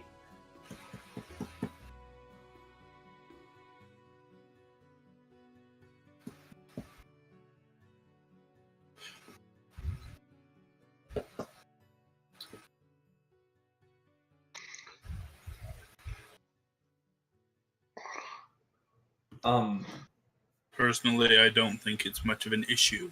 I think they're in the same spot. Wait, did you say skeletal dragon? He'll nod.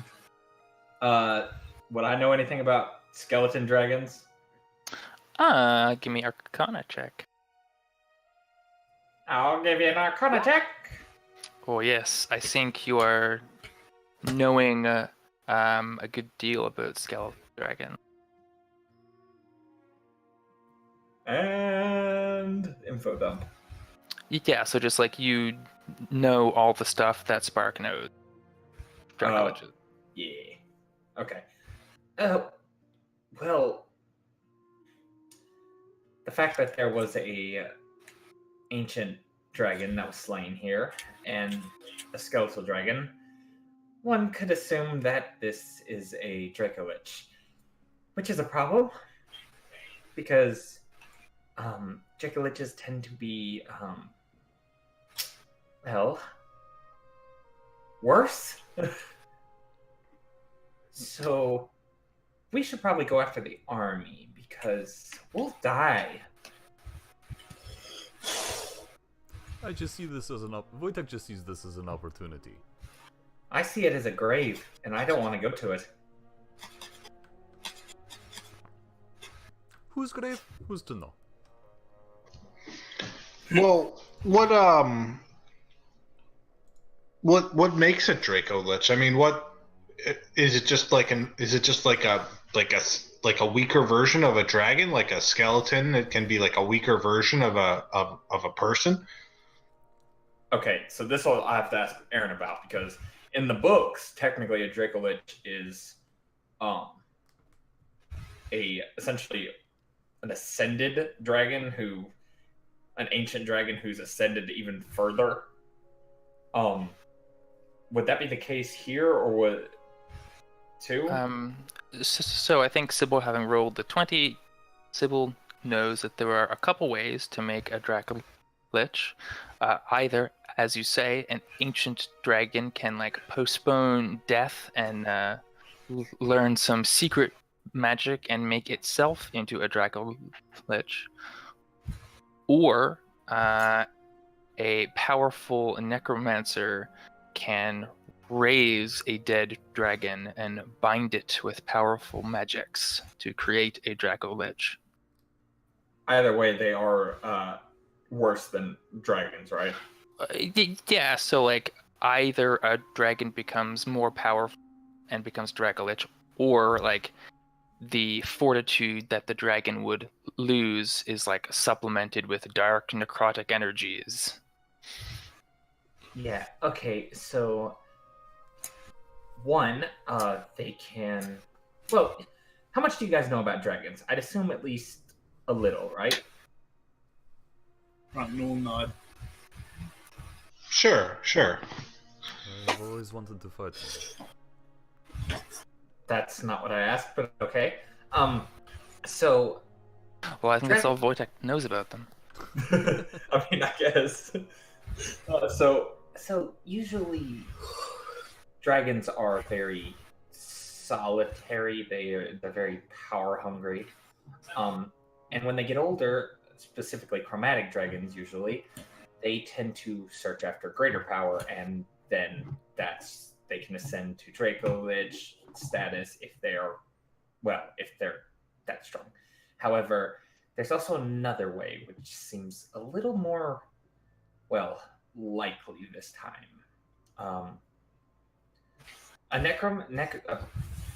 And she'll check her book again. Powerful necromancer, powerful, ridiculously powerful, can, in a very improbable but possible situation, can resurrect a dragon as a Dracolich, and then consequently bind it to do its bidding. So one sounds more likely than the other, since Since we are going after a very powerful, air quote, cleric that has been possibly consorting with demons. Well, necromancy can come from a lot of places, but that's really not even what I mean. There are stories of how this dragon died, meaning that it couldn't have ascended itself if it was dead.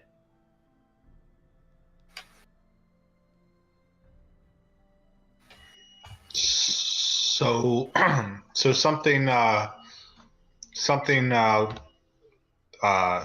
do like an air quotes, woke it up. I mean, isn't that what we've been hearing? I mean, from my friend that came running into the town, they to the monks in Saint Raja, they said the mountain's like woken up again.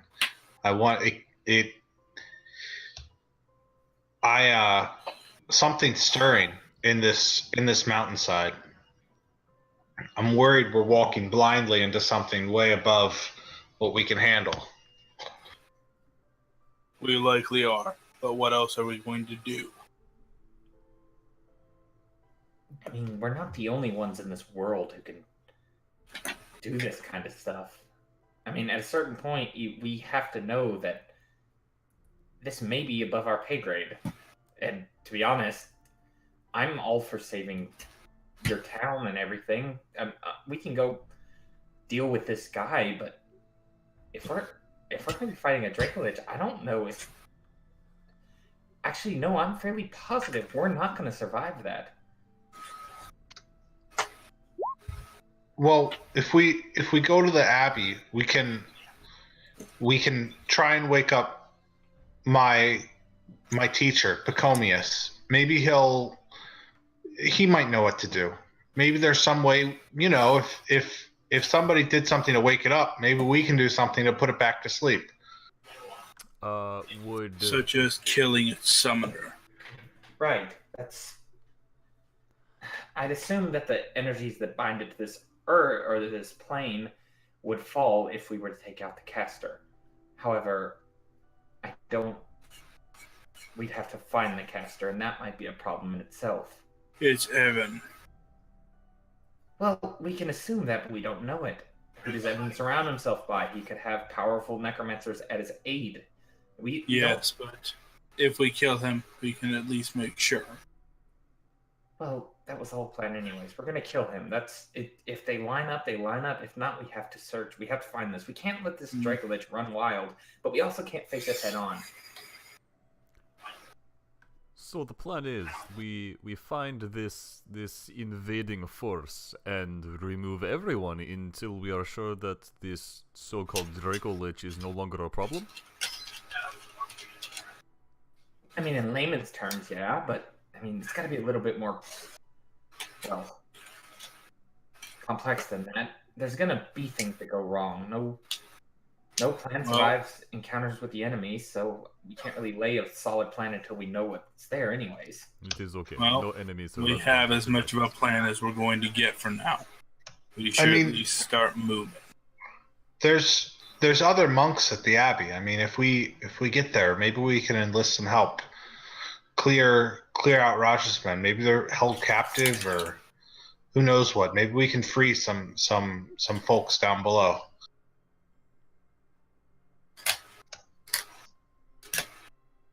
But I agree with Rachna. We can talk here all day, or we can get moving, I guess, right? And he'll just sort of like like do a stretch and sort of shake out the kinks and then like get ready to get going.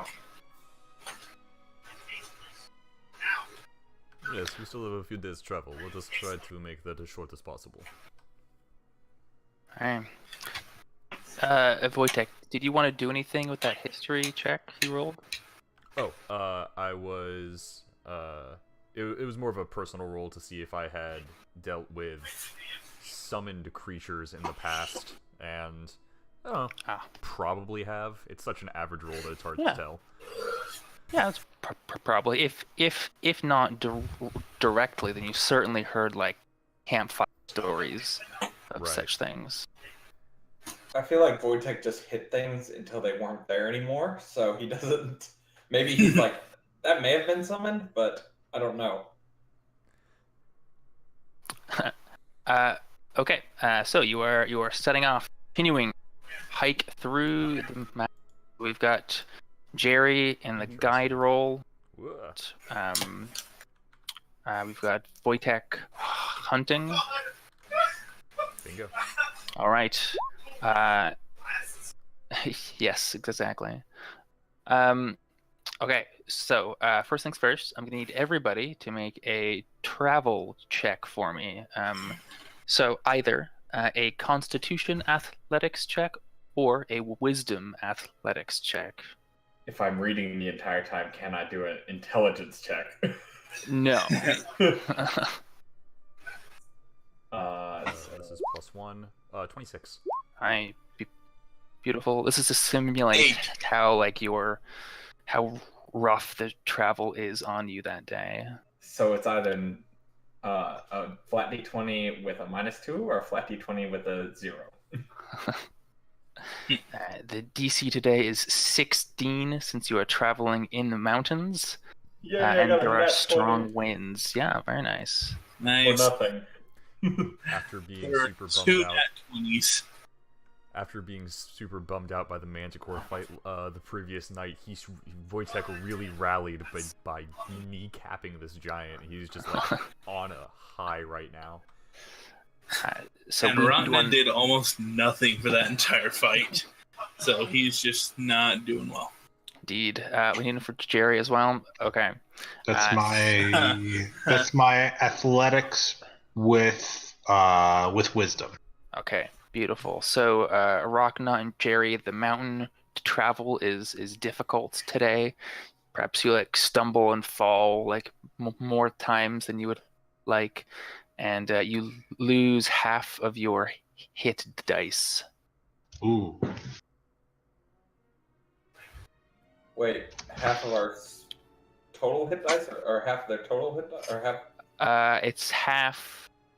Let me check. I wrote it down because that is certainly important. No, you lose half of your current hit dice, rounded up. Question: those hit dice we spent at the beginning of the day, did we gain half of our total hit dice back though, right? Yes. So the order of operations is at the end of the long rest, you spend as many hit dice as you want. After you've spent all your hit dice, you gain back half of your total. Okay, that's what I was wondering because I spent 6 hit dice, but then I needed to know how many I got back. Right. Yeah. So half your total comes back at the very end, the last thing in the long rest. Half your total hit dice come back. Those who failed the travel check, which is Jerry and Rachna, you lose half of your current hit dice, rounded up. Got it. All right. Very good. So it's just to simulate the travel being like strenuous. Perhaps more importantly, though, was that Jerry's survival? Yeah. Okay. You do not go the way you want to today. Oh, Guys, we're never gonna make it out of the mountains. It's okay. We're all just gonna become mountain people. So let me roll a Oh wow. roll. So we found the Draco Lich's lair. So the travel is difficult this day, but by the end of it, as the sun is going down, you feel incredibly frustrated as you actually see the Abbey of Saint Raja much closer than you would have hoped. You actually ended up going backwards today. Jerry will try and play it off and be like, well, guys, sometimes you got to take a step back to take a step forward. This will make tomorrow's journey a little easier. It's a path. It's a roundabout path, but it's a little safer. Do I believe him? How obvious is his bullshitting? I mean, That is how obvious. free to make insight checks, I guess, if you want. My passive is 13. Oh. Yeah, I you- didn't you- pull yeah. through. You are allowed to feel as you wish. Sybil will just kind of narrow her eyes at him and just shake her head. We were lost, aren't we?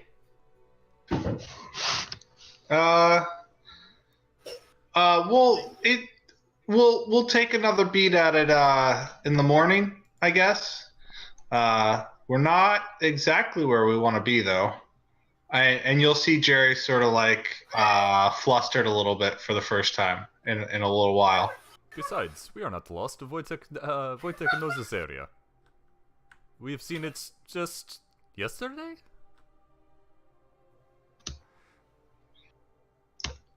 And Jerry will just look around at the party and down at the Abbey of Saint Raja, and he'll just try and find a place, like a safe place to be for the night. I am absolutely fine with bedding down for the night. We'll take a fresh crack at it in the morning, though. You're right. I'm just exhausted. I'm usually the optimistic one, but you know, camping isn't all it's cracked up to be sometimes. Noel nod. And Jerry will just say, "I'll take first watch, so you all can get some rest." Wojtek shrugs and does the standard, like, I imagine how Wojtek goes to sleep is like whips out his bedroll like a rug and just falls like dead man onto it and is like asleep within minutes. Cool. I assume Sybil casts the Annie Pot again. Yes, and All right. And I think I've mentioned it before, but as they travel, she takes detailed like landmark notes and everything because she is wanting to map all this. Cool. So I think perhaps since you've mapped this area at least twice now, Jerry can have advantage on his next survival check. Yeah. Cool. So the night goes by without issue, and at the end, nothing attacks you this evening. And at the end of the long rest, you get half your total hit dice back after you spend any that you want to. I'm at max, so I don't need to spend anything. Very good. I get all my spell slots back. So, my Wanderer ability, from my background, says you have an excellent memory for maps and geography and can always recall the general layout of terrain, settlements, and other features around you. If Wojtek notices Sybil kind of, mapping out the area and finally, after like 3 or 4 days, would he be able to kind of help her out and be like, no, this area is wrong. The cliff face extended up like this. Yeah, that sounds appropriate. So yeah, after a few days of traveling together, I think Wojtek would kind of start to piece it together and like kind of start to help Sybil out on the mapping out a little bit. Cool. And Jerry's gonna sort of wake up in the morning and just try and pick up where he left off, and he spent his time meditating, trying to just clear his head and let go of yesterday's mistakes and just start fresh. Jerry's gonna have 2 backseat navigators. For this stretch. So, yeah. so we were gonna do advantage on this one because of the mapping. Yes. So 18. 19, very good. That beats the DC. Still strong winds today. You at the end of the day, you will arrive where you left off. But first, let's all do travel checks. So that's same, either Constitution, Athletics, or Wisdom Athletics. I made it even up. Yay! DC 16. Hey, yeah, Yay. everyone has a really great smooth. Yay! Good I mean, rolls, guys. You've gone through this terrain before, so you know what to look out for. I think you moved us the wrong way. Because we're not at the Abbey. I mean, at the end of last night you were. I haven't moved you yet to today. Ah. Let me check something, because something happens to the...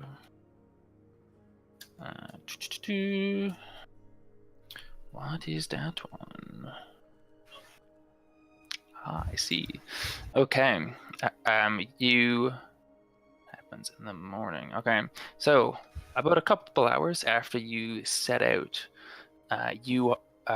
it's going much better today. Sybil has like a fairly, usable map of the area, and with Wojtek's knowledge coupled with Jerry's knowledge, you're making great time retreading your steps. It's maybe about 11 a.m. in the morning when you hear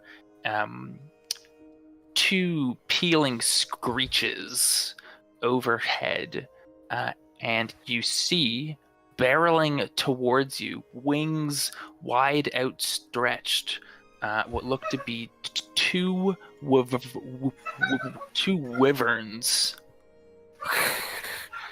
screeching down out of the sky towards you. I would like you to roll initiative. This one is going to be difficult. 6. Great. Nice.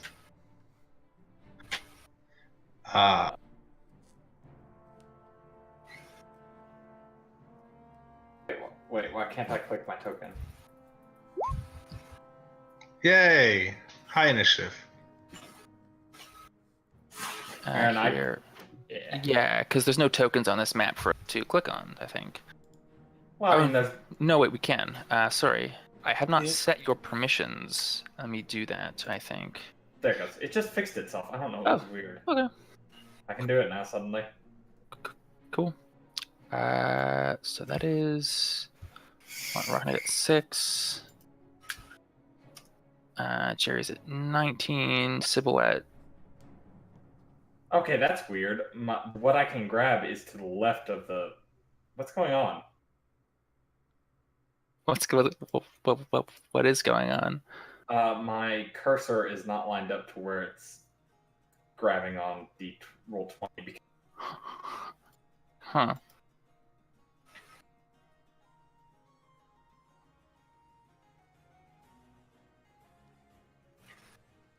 Can you just roll the initiative manually, and I can just edit it here? Yeah, no, I can roll initiative. I mean, my mouse is doing weird things. 18, beautiful. Our order has reversed. Yeah. Okay, Jerry, these two screeching wyverns are about, I'd say 50 feet in the air above you.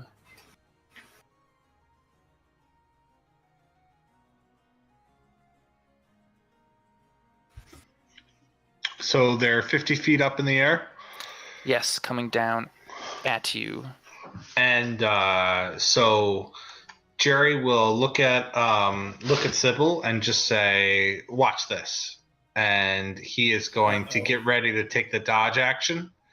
So he's going to do the dodge action as a bonus action, and then with his reaction, with his action, he's going to queue up a reaction to do an attack right when they come into melee range. Ah, very good.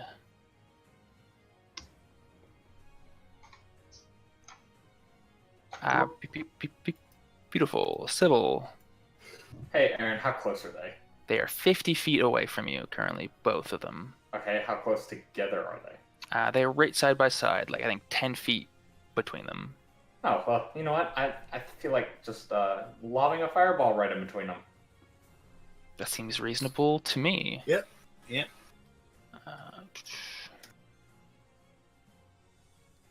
Okay. Let me roll that damage.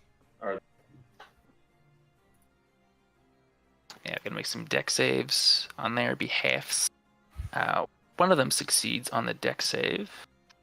Ooh, just 31 damage. Just. Don't you get the 3 from the higher level cast? Oh yeah, so 34 damage. Very nice. And halved for The one that succeeded. 16? Yeah, no, 17. No, 17, yes, thank you. Did you just use the second roll as the other wyvern? So they got a 17 and 8 on their dexterity saves. Oh, my thing showed up in between it. Never mind, that was weird. Yeah. No, my DC is 17. I gotta fix that real quick. Oh, okay. I'm lying. Don't. What? Okay. I mean, I'll believe you guys. I don't know your characters. So okay, it is the wyvern's turns. Yeah. And they're gonna come down, and they could try to. So this fireball goes off, and you can see one of them, like their wing is singed, but they fly through the explosion of fire and down into the fracas. So Jerry, your reaction goes off. So I will kick off 2 attacks. Do they both sort of come into range at the same time? Yeah.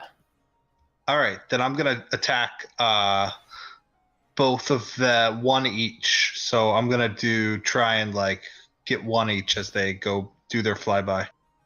Okay. Both those sit. Nice. So 9 on one, 8 on the other. All right, you can throw your sneak attack on one of those. And another 7 on the 9. Okay, beautiful. All right, that was the one that took the brunt of the fireball damage, so it's got some wounds on it, but it's not bloodied yet. The creatures can make 2 attacks, so we're gonna have what's marching order look like for you guys? Jerry jumped out front on this one. Okay, so Jerry's in front, Sybil and would be as far away from them as possible. yeah, probably either Rachna or Wojtek is in front. I would probably imagine Wojtek would be up right next to Jerry in when we're marching, as to just in case another last night happens. Okay, cool. So we're gonna take a bite and a sting at both Jerry and Wojtek. So first, a bite. Would I be within 5 feet of them? Within 5 feet of your friends, yeah, for sure. Also, probably within 5 feet of the foes, if Okay. it's fine. You have a reaction. So yeah, I'm just gonna take a swing at one of them as they take a swing at one of these 2. Go for it. The one that has been hit with the brunt of the fireball and the sneak attack damage. Sweet. So Rachna's there protecting his friendos. And 1d4 lightning damage.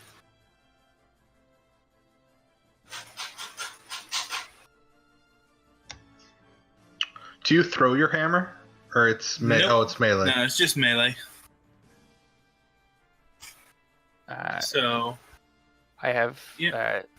rolls haven't shown up for me. that is 11 bludgeoning damage and 2 lightning damage. With a Okay. 20 on the attack roll. Okay, Yep. so 11 bludgeoning and then 2 lightning. Yep. All right. And since it's lightning damage, it gets knocked back 10 feet. Cool. Yeah. It'll get knocked back 10 feet. Okay. Provoke opportunity attacks. Yeah. Would... Okay, so its speed is not reduced to 0 by this attack. Nope. Okay, so it'll just come right back in. Use the rest of its move to just come right back in. It'll take its stinger attack against Jerry. The bite misses Jerry. Comes the Okay. stinger though. This has disadvantage. Okay, cool. It misses. So Jerry does a really sweet dodge move. Very sweet. Oh, actually, he has the Sentinel feat. It would have reduced it to 0, wouldn't it have? The attack that he makes isn't an opportunity attack. That third bullet in the Sentinel is not an opportunity attack, so it doesn't reduce it to 0. I thought he did take the opportunity attack because he had that. It is a reaction. Yeah. Yeah, so that third bullet point says, when a creature within 5 of you makes an attack, whatever, you can use your reaction to make a melee weapon attack. It doesn't say you can make an opportunity attack. Right. So it like went in to bite Jerry, and like Rachna hit it with the hammer as it like dodged in. Yeah, and like sent the thing flying back, but it comes back in, still misses. Now against Wojtek, we take a bite and a stinger. Those both hit. That's a different result. The bites bringing in 12 piercing, and the stingers bringing in 13 piercing and half of 7d6 poison. Oh my god. I did save against the poison. Yes, or half as much on a Half, successful save, so 12. Okay, so I'm taking 37 points of damage Yes. Oh no. because I'm not raging. Yeah, so you see this this wickedly barbed tail on the back of the wyvern come up, and you can see it's even dripping slightly with this like putrid green liquid as it come in and whoosh, slashes across Wojtek's chest. You can see the green liquid start seeping into the wound, and it burns Wojtek. You can even see the skin around the wound like sizzle as this poison corrodes you. Wojtek is going to like almost growl as he doubles over. And it is Wojtek's turn, though. Wojtek is gonna like breathe deep, use a bonus action to enter a rage and unload on this thing.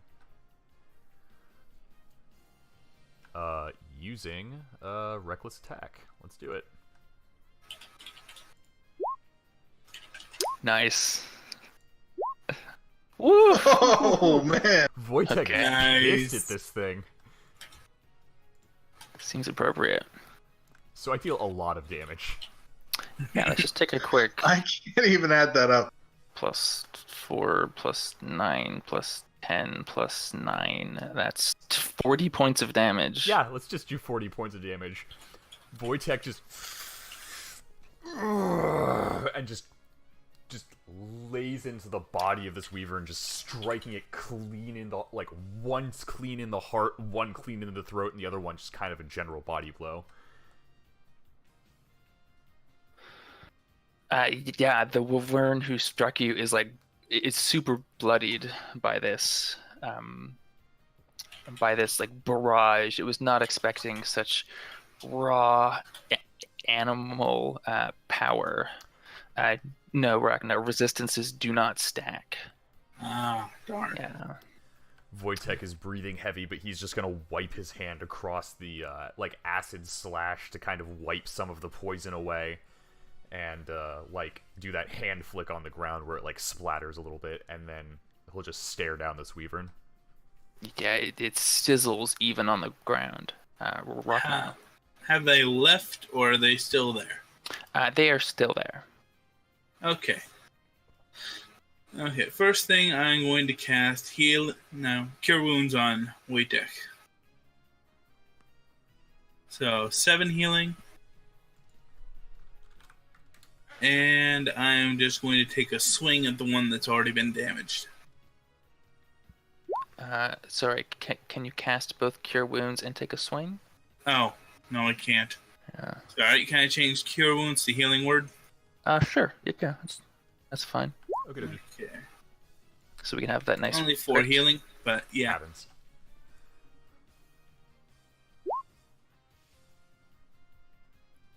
That is 9 plus life bludgeoning and 1d4. Is the lightning damage doubled as well? Yeah. Okay. And 4 lightning. Beautiful. It is looking bad. And I assume goes flying 10 feet away. Nope. I am not knocking it back this time. Okay, cool. Okay, nice. Ragnar lays into it with his whole clang deaden. And it is Jerry's turn. So Jerry's got the one right in front of him, and then the one to the side. So they're both sort of like right in melee, or is one in melee and the other is not? Yeah. So when we're doing this, like when we're doing theater of mind kind of battles, just assume everyone's in a big like melee scrum. If you're engaged in melee, you can get everyone who is also engaged in the same melee. Cool. So I think Jerry's going to attack the same one he was attacking. And so he'll do 2 short. The 20 hits. The 9 does not. And 7. And then the sneak. Yes. So that would be 11. Ooh, that was a good sneak attack. And 9, 20 damage. Beautiful. And then he is doing more patient defense. Ooh, So okay. he's spending another key point, and he is getting ready to dodge whatever comes his way. All right, sounds good. Sybil. So they're both bloodied now? They are indeed both bloodied. Right. So she will kind of shake her hand off after she's just thrown a fireball. Oh, it starts as a small bit. But anyways, she'll just kind of shake her hand off. She's like, all right, they're too close now. What do I do? What do I do? What do I do? What do I do? And then she'll just kind of rack her brain and snap her fingers and be like, oh, I know exactly what I'm going to do. She is going to point her hand at the wyvern that's taken less damage, but still pretty hurt, right? Yep, that's the one Jerry's on. And where's that? She's going to cast blindness deafness with her warlock. Yeah, I'll just do this. She's gonna cast blindness deafness with her warlock slot, so it'll actually affect both of them. Oh, okay. They both fail. They're both blinded. Yeah. I'm not Nice. gonna deafen them, that'd be pointless. All right. You'll have a harder time doing vicious mockery if you deafen it. Right.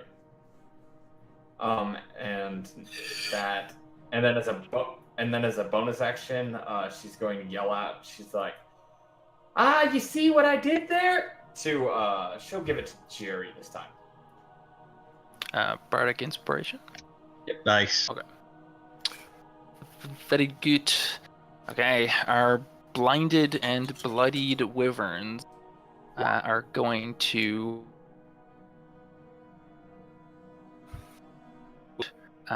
viciously and kind of semi-randomly.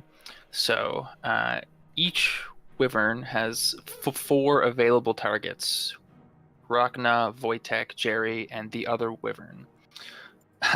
So I'm going to roll a d4 to see who they target in that order. Rachna, Wojtek, Jerry, other wyvern. So the first one will target Rachna with its attacks at disadvantage since it is blinded. So a bite coming in, and the stinger. 18 misses you, I do believe. Yep. All right. The other wyvern will make that same d4 roll, again attacking Rachna. It's just blindly sort of lashing out. So another disadvantaged bite and a stinger. Both those miss again. Yep. All right. Wojtek. All right. Having a 20 AC is nice. Wojtek is going to do basically he's seeing the one he laid into the previous round is just like looking on like weak wings, right? Oh, very, yes. All right, he's going to do the thing where he like lays in, but I'm going to do one attack at a time just in case so I can like rotate to the other one if it drops. Sure. Cool. 20 hits. For 11 points. 11 still up. 24. For 7 more. 7 still up. And then, yeah, we're just gonna swing. For 9. Ooh, okay, that does miss. I think like a claw kind of goes by in its blind fury, and you have to duck out of the way to avoid being decapitated. Totally makes sense. Wojtek is gonna like take a deep breath and he's just gonna pass turn. All right, it's looking super bad now, and it is Rachna's turn. Okay. I am going to use Thunder Wave. Okay. Thunder Wave. Is this a roll I or? believe they make a check? con save. Yes, they do. Thunder Wave. Both of them fail. 11 thunder damage. 11. Beautiful. The wyvern that Wojtek was beating up on, you hear a sickening snap as the thunder wave causes its neck to crack, and it goes flying back, super dead. Yeah, and they both go flying back 20 feet. Okay. They go flying back 20 feet. Beautiful. So, Jerry, the wyvern is now 20 feet away from you, blind and angry. Jerry is going to do his cunning action, take a dash, and he's going to dash in, attack it, and then dash back to where he was, sort of out of the range of the stinger. Okay. Both those hit. Oh, yeah, because I have advantage, I guess. Yeah. And solid 13. You do get And you get get sneak sneak attack attack. because you have advantage Aha! on the roll. 19. Nice. Okay. The wyvern is looking V-bloodied. It's making these sort of like whimpering sounds, but they're like evil whimpering sounds. They're not cute. Can we tame this wyvern? Well, hey, you can certainly try. It is Sybil's turn, though. I assume you dash back. Yes. Okay. Dash in, hit the thing, dash back. So Sybil having just blinded it, I didn't really specify either for flavor what it looks like. Essentially, it's just like ink covers their eyes and then just starts dripping out of the corner of their eyes. So it's essentially like someone's poured like an inkwell in their eyes, if that makes sense. Cool. Yeah. So as she kind of stares at it, she's like, I can't believe that worked. Oh, I'm on a roll today. Okay, well, what do I do? What do I do? What do I do now? I don't. Oh, jeez, I don't know. Well, I haven't had good luck with this, so let's see how my luck's holding up today. And she'll just blast to. She'll flip her pen around, manifest a rod, and just swing two Eldritch Blasts at it. Great. Both hit. Oh yeah. Huh. Huh. Oh, 10 points of damage. Great. Rolling that hot average. You're right. It's above a 1 and a 1, so that's all that matters. It's true. It is. As a bonus action, is anyone hurting right now? Yeah, Wojtek still looks like he's holding his side a little bit from that stinger slice earlier. Wojtek, you're really giving splitting sides a whole new meaning. You should really fix that. And she'll cast Healing Words on him.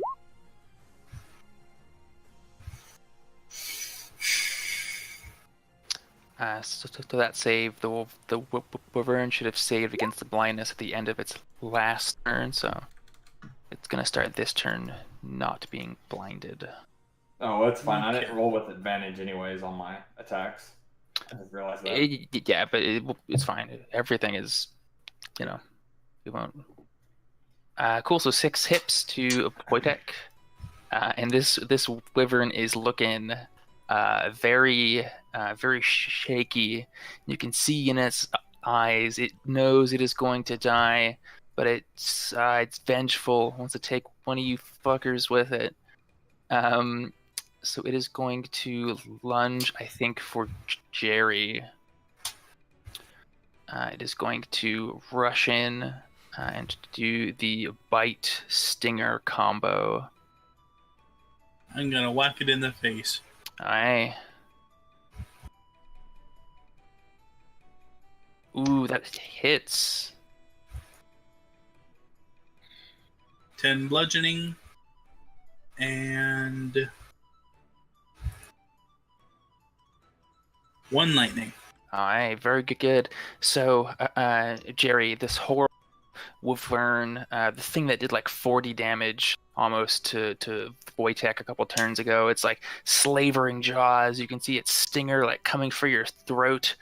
But Rachna steps in and with a big swing of the Warhammer of Clang, getting like lightning crackling off the hammer, it smacks the face of the slavering Wyvern aside, and again the sickening crack as Rachna deals the single hit point to Singed left, slaying it before it can slay you. And Jerry will just sort of dust himself off and pat Rachna, and then sort of like flick against his armor and make a couple pinging sounds, and say, "It's a good thing you have such thick armor. I saw that stinger didn't even get through there." Rachna will nod and turn to Wojtek and use Cure Wounds. 4. Wojtek's gonna say, "It's okay. Just a few new scars on this beautiful canvas," as he rubs his chest. And Jerry's curious about this Wyvern poison. Ooh, I bet you are. So he is going to try and ask around and say, any of you guys know what this poison was? Or, I mean, maybe we can extract it somehow? I can tell you that it burned a lot. It actually comes from a natural sac they have in it. They also are strongly, well, I mean, I might know some things about it, but wait, you wanna? Would this be a nature roll? For what? To determine where the poison is located and how to extract it. Yes, to know about the poison. Yes, let us have a intelligence nature roll from someone. Okay. Ragnar will likely not be doing it. Alright. I'm gonna burn my inspiration for this. Okay. just because. Oh, not much better. You know what? I'm also going to use Dark One's own luck and add a d10. Okay. You are upset. You are not doing well with this. I'm so. Guys, I can't roll today. This happened last week. Well, it's still a 14. Yeah, it's still 14. It's respectable. I have a +5. No. Hey man, it's okay. The dice sometimes hate you. Sometimes you roll a 2 and you burn everything you have to get a 14. Sybil, you think you're pretty sure you know where the venom sacs of the wyvern are. I've seen like some diagrams before. Well, I mean, we studied it. We actually studied about wyverns and dragonkin in the college. We did. I think the largest thing we dissected was probably There was one time we dissected a baby drake, but that's drastically different from these. I might have an idea. I'm all ears. Right. So, and she'll just kind of walk over and just kind of take the end of a rod and just kind of start jabbing at around the tail section until she finds like a softer spot. And then she'll just kind of rack her brain and be like, right, until she finds the spot that she thinks it is, and then she'll just kind of point and be like, it should be a few inches under the outer layer of scales and skin. It's really easily punctured though, so be careful. Okay. Just as Sybil's like poking the thing, I just want you to roll me a flat 20. Yeah, no, that's about par for the course. Okay. So like, it's not as bad as it could have been. So like, you're poking it, and like poison kind of like spurts out, but doesn't hit you. Oh, I didn't cut into it. I was just poking. No. Yeah, even just the poking, like you poke it in like just the wrong place, but so like poison kind of spurts out. This little like jet of poison spurts out of the end of the tail, but it doesn't hit anybody. Gotcha. Okay. And she'll just kind of jump back. She's like, yeah, no, see, I was showing you guys how volatile it is. And Jerry will try and take a shot at extracting the poison now that he sort of has a general idea where it is. I think I will take one of the water skins. Okay. And take a deep swig. And then just to like hydrate yourself and then empty the rest of the water skin. Okay. and try and fill up the water skin with wyvern poison, and also very carefully. Yeah. Oh no. Yeah, so you can see this happening, Sybil, if you want to course correct. Jerry, okay, so she'll point over at Wojtek, who's probably in the middle of getting patched up by Rockman. You see his side. You see the corrosion that's happening there. Jerry will look over and just like, yeah. Now, look. She'll hold up her own water skin, and just kind of, and it's just like essentially a water bladder with a hard like cap at the end, right? Yeah. Yeah, and she'll just be like, now, what do you think would happen to a leather pouch?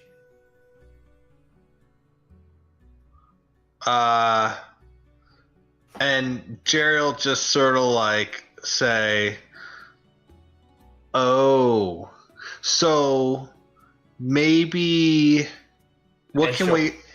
She'll pull out, and before you even finish this, she'll pull out the empty potion vial that she had from one of the 4 empty potion vials she had, and she'll just hand it to him, and she'll be like, I mean, this is the best we have, unless you want to use the empty bottle of wine, but let's maybe not use the thing you're going to drink out of also, because even if it didn't dissolve, you still got to drink out of it. Right. And he'll just like nod, like, and then he will try and use the potion bottle and extract some poison into it. Is that like a dex check, or is that like a... So, let's make a dexterity nature check. We'll be standing by for first aid. Okay. And I want you to make it with disadvantage, just because Sybil did not meet the 15 DC of like giving you the best information. Cool. So you're gonna be approaching it from a bad angle. So I don't have... Nature's not one of my things, so I basically just roll dexterity, right? That's a d20 plus 4. Yeah. So don't add your proficiency bonus because you're not proficient with nature then. So just a dex check with disadvantage.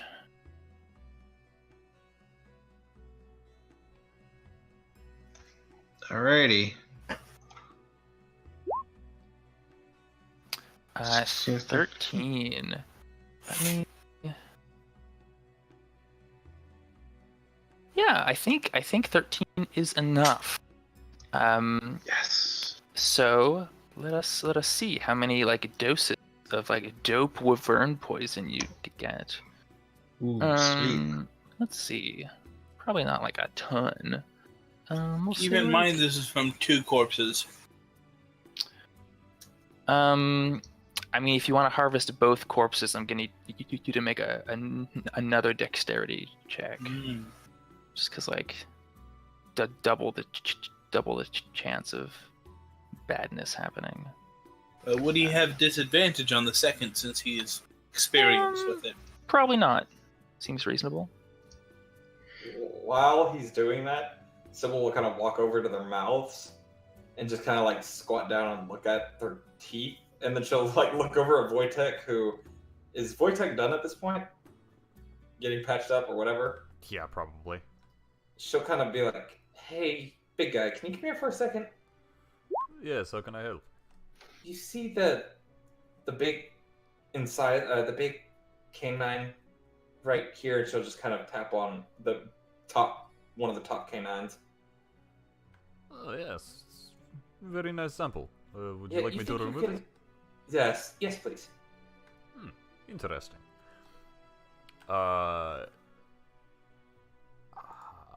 Shall I roll a nature roll to see how well, a nature or survival roll to see how well I'm able to pull this out without injuring myself? Sorry, I was not paying attention to your conversation. I'm sorry. What are you doing? Sybil asked me to pull out one of the Weaver's canines. Would you like me to roll me a nature or survival roll or something?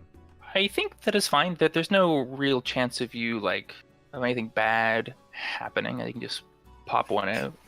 Okay. Yeah, I think he'd like try it a little first, make sure that like nothing venomous is connected to it, and then once he's sure of that, he'd just like tear it clean out of its skull. Cool. I just imagine Wojtek just punching it out.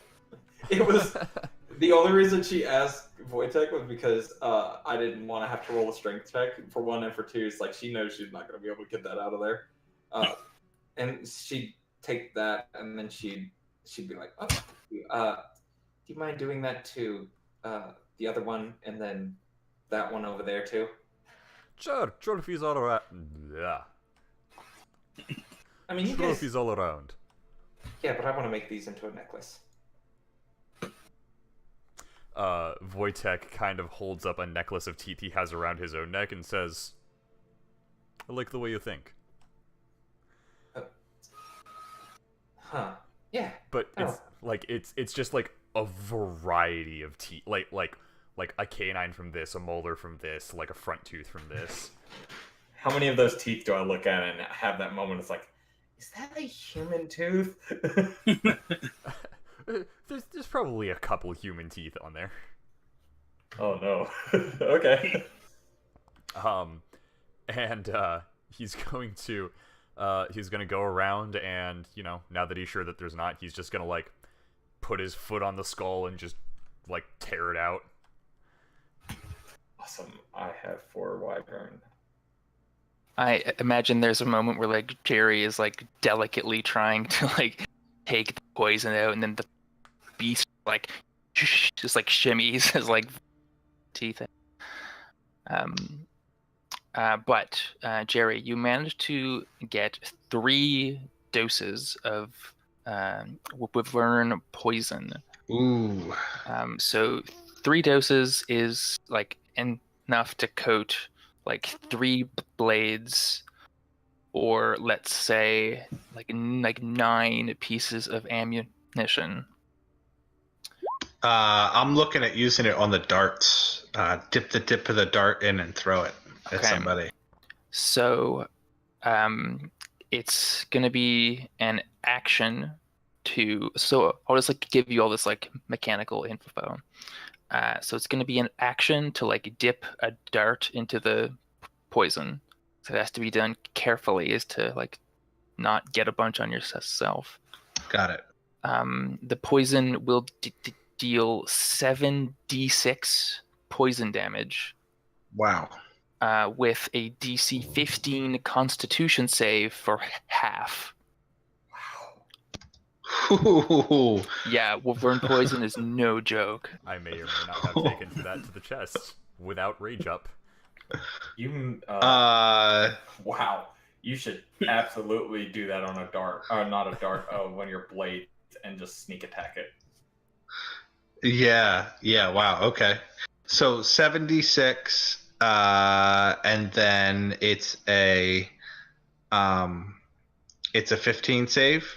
Yes, Constitution 15 con save? Yeah, for them to take half of that damage. Cool. And again, you can either coat your blade 3 times to have like 3 separate poison attacks, or you can do 9 pieces of ranged ammunition.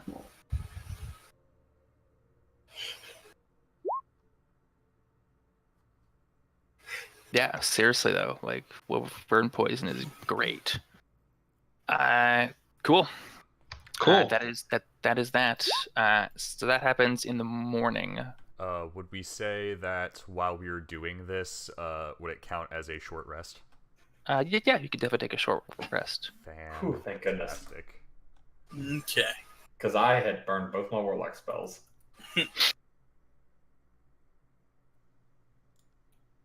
I actually didn't use that many spells. I mostly hit things with a hammer. Well, because I didn't take any offensive invocations. My cantrips are pretty useless outside of, or my Eldritch Blast is pretty useless. So I was like, and I already given them disadvantage on the attacks with blindness, and I was like, I don't know what to do, so I'm just gonna go big or go home.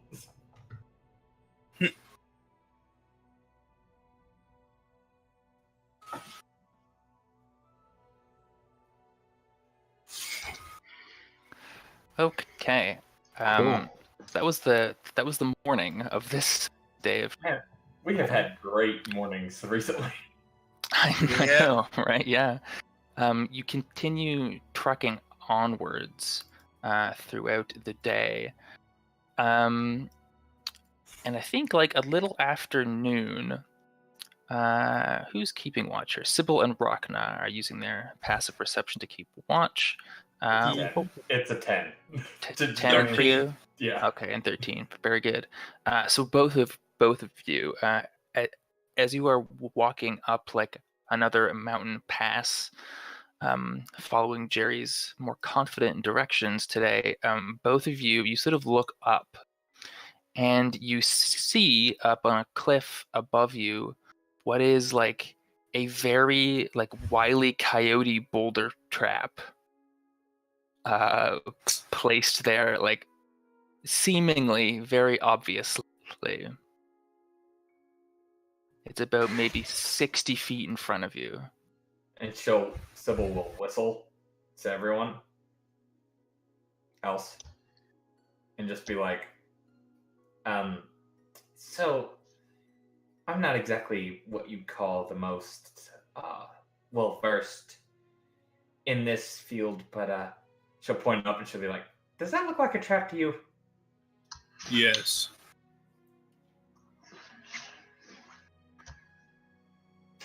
Right. So maybe we should not do this or go through here?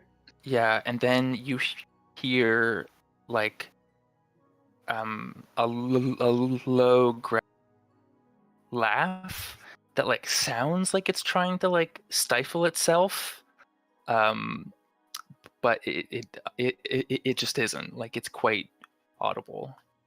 How high I'm up? just gonna look at Jerry. How high up is the rock?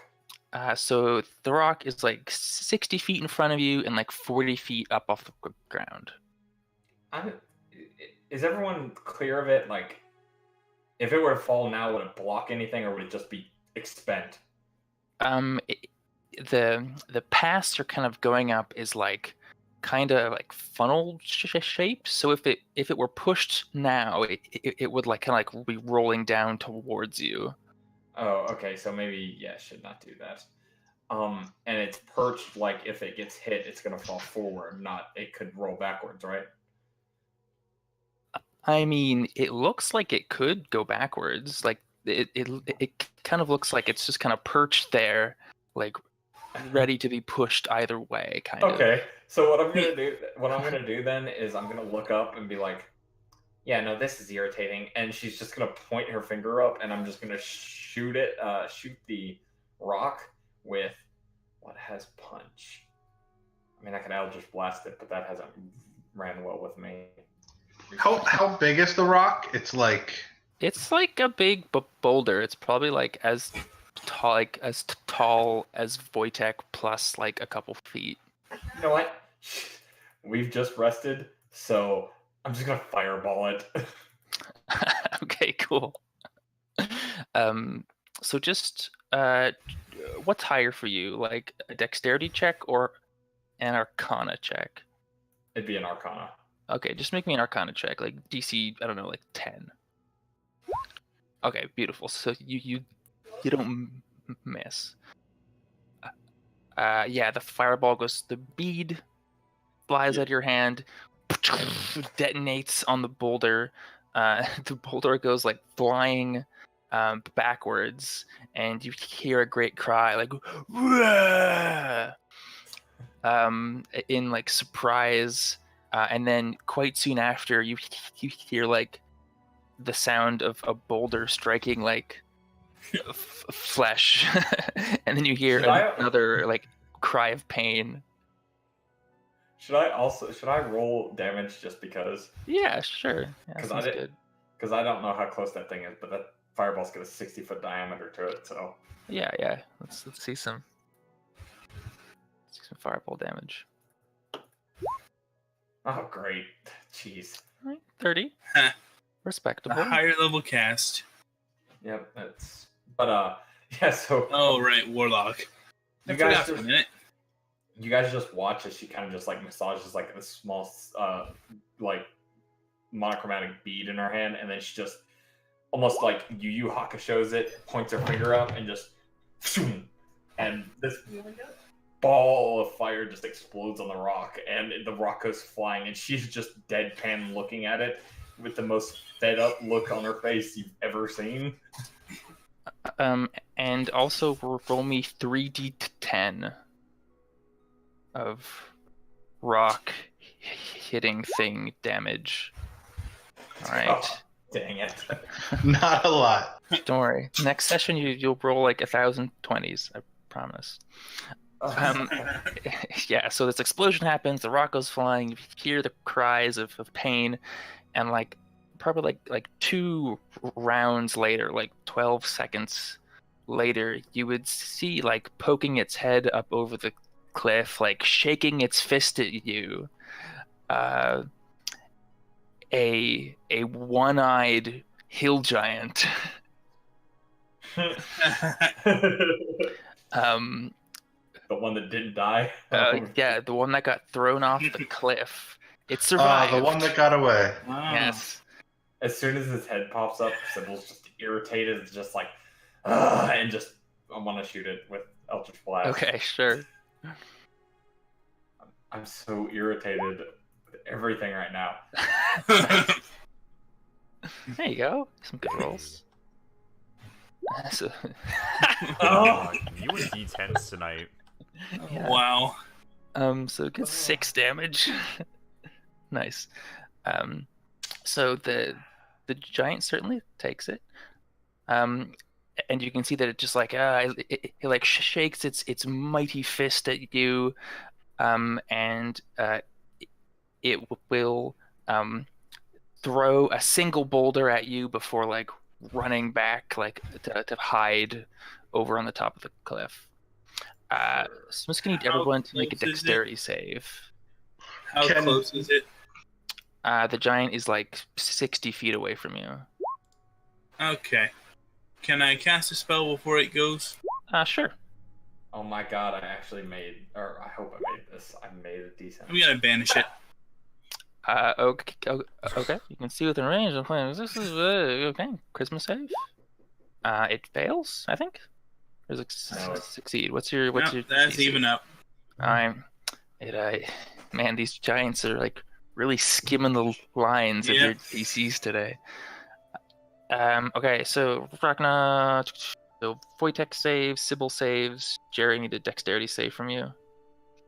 As this boulder comes crashing in the midst of your group. Oof. Oh, jeez. Alright, so those who Apparently saved, it was aimed at Jerry. so those who saved take half. Those who didn't take full of only 26. So Can I use the deflect missile? so let's read really quick the full text of deflect missile. I think you can, but I just want to make sure there's no like size limit or anything on the projectile. I think I can't throw it back, Perhaps. but I think I can deflect some of it. Deflect missiles. Let's see. Starting at 3rd level, catch the missile. Okay, yeah. There's no size restriction, so feel free to roll the damage that you reduce it by. All right, 12. so I reduce it by 12. I punch it as it comes at me. Yeah, there's like this great scene of like, I don't think you like punch it and it shatters. I think you like can deflect most of the brunt of it as you sort of like dodge out of the way, but it hurts a hell of a lot to deflect this big boulder. So Ragnar just gets hit. yeah, for 26. Yeah. And then 13 for those who saved.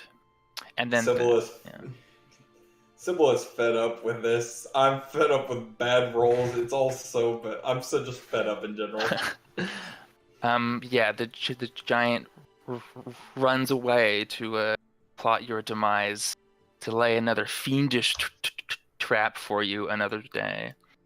We have an arch enemy now. We've done it. We've made it to the big time. Yeah. Full of clever schemes, this giant is. Yes, the one-eyed giant who fell off a cliff. Indeed. Oh, And the least threatening arch nemesis of all. I love the idea that we were rolling, just walking through, look up, see this boulder, and everyone's just like, so just blow up the boulder, and then immediately we get another boulder thrown at us. I like the idea of this giant just kind of rallying all of the forces that like narrowly escaped us on this mountain. Like, that one null, like the null sorcerer or the null warlock that got away, the one The giant other that ran back. Yeah. So if you will recall, actually, the giant that got away from at the very end was the big bellied giant. Right. Yeah. This was the one-eyed giant, the one Wojtek threw off the. Yep. He I hit- mentioned that it fell off the cliff. Hmm. Yep. Yes. Our arch nemesis, the giant that cannot defeat a cliff. But after this thrilling encounter, you find a place for the evening. Okay. Just for flavor, please tell me that the giant like limped away from the thing. It was a little hard to tell because it was up on a cliff, but Fair. yeah, you think it was moving not at full speed, perhaps. I destroyed its kneecap, 100%. Yep.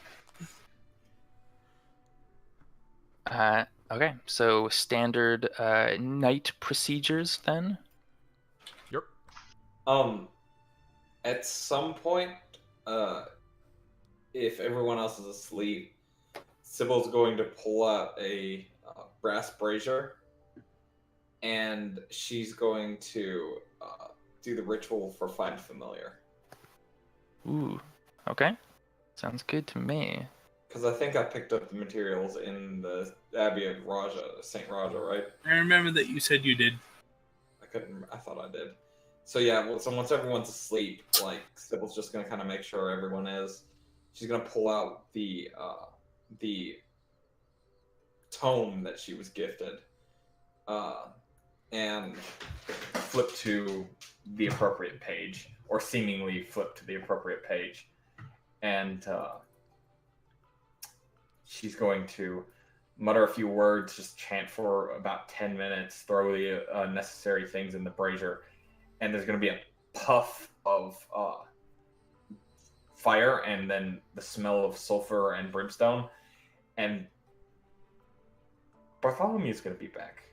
And as he comes back, just Yay. very, very vocally, probably, he's probably irritated. He's just like, "It took you long enough.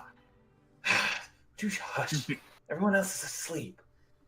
I don't care. You know how uncomfortable it is there. You're being really irrational right now. I said I don't care." Should we roll stealth? I mean, he could. I don't Yeah, have Just to go against like our passive wisdom perceptions. I don't have imp stats on me. Let's Yeah. just roll it. It's probably has like a +2 dexterity. Something like that. Just roll, yeah. And if you're sleeping, your passive perception is -5 as well. Ah, Yeah. so he'd have to roll not a 20. Yuck. Oof. Alright, yeah. It is a silent. It's silent screaming. Well, actually, what's actually happening is he's talking to her telepathically, and she doesn't know it. And then she's Ah. like, "Yeah." So, as she just kind of like eyeballs him, and I don't know why I'm even role playing this out since no one else is hearing this. She's just like, "I know a little bit more about this stuff," and she's like, and Bartholomew kind of stopped. He's like, "What do you mean?" And she'll hold up a book, and you see his face kind of go like sour, and he's right. I couldn't keep it away from you all the time. Right now, turn into a raven. And you just see him kind of just twist his face up, and he'll polymorph into a raven, and just kind of, as disgruntled as a raven could be, he just is there now. So Nice. I wanted to roleplay the fact that that he's using his own ability to turn into a raven. Cool. I feel like Bartholomew is voiced by Danny DeVito. I'm down with that because I didn't really explain how he looks, but he's a very pale, like red skinned imp, but he has like one horn broken off and he's Oh, cool. twisted, almost like he's uncomfortable at all points. But so he's like a broken imp. Yeah, I imagine him having a voice like Bill from Disney's Hercules. Yeah. Like, hey, I'm Bartholomew. Hey, Sybil. Like, this is kind of like really like New York voice. I'm down for it. I can do that. So you want to sell your soul to Mephistopheles? This is kind of like guy. But the night passes uneventfully. Besides that, the long rest ends. We can spend hit dice if we want.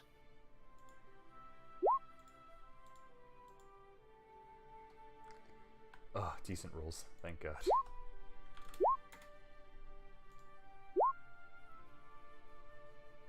Oh, okay. And there's some good hit dices. The dice giveth and the dice taketh away. Dice never giveth when I needeth it. Back to full. Oh, yes. Nice. And once you're Oh, done my spending, dice. I am one off of full. nice. Once you're done spending, you can regain half your total hit dice. Yay! I'm all. The Wyvern battle helped heal me up more. So how much progress did we make towards our destination today? Well, we will find it out. The day just passed when we fought the Wyverns. You made it back to where you started the session at. So now hopefully we can make some good progress. So let's first roll I'm feeling a lot of Jerry's- pressure on this roll, guys. Yeah, so because I'll give you advantage again, because I think between Wojtek and Sybil both helping you, you can take advantage on the survival check. All right. Very nice. Nice. You definitely make forward progress today toward Yay. your goal. Yeah. So- Now let's everyone make the travel check. Con athletics or wisdom athletics. 13. All right.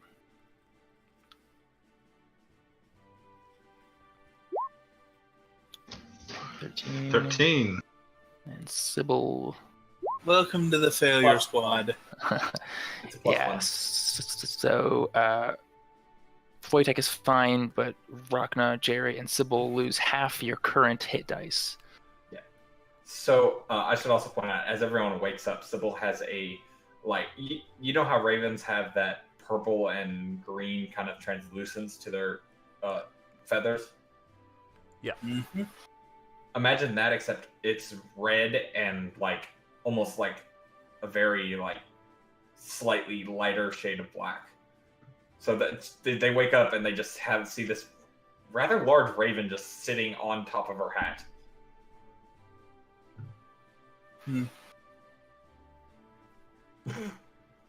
Okay, I was just letting you guys know.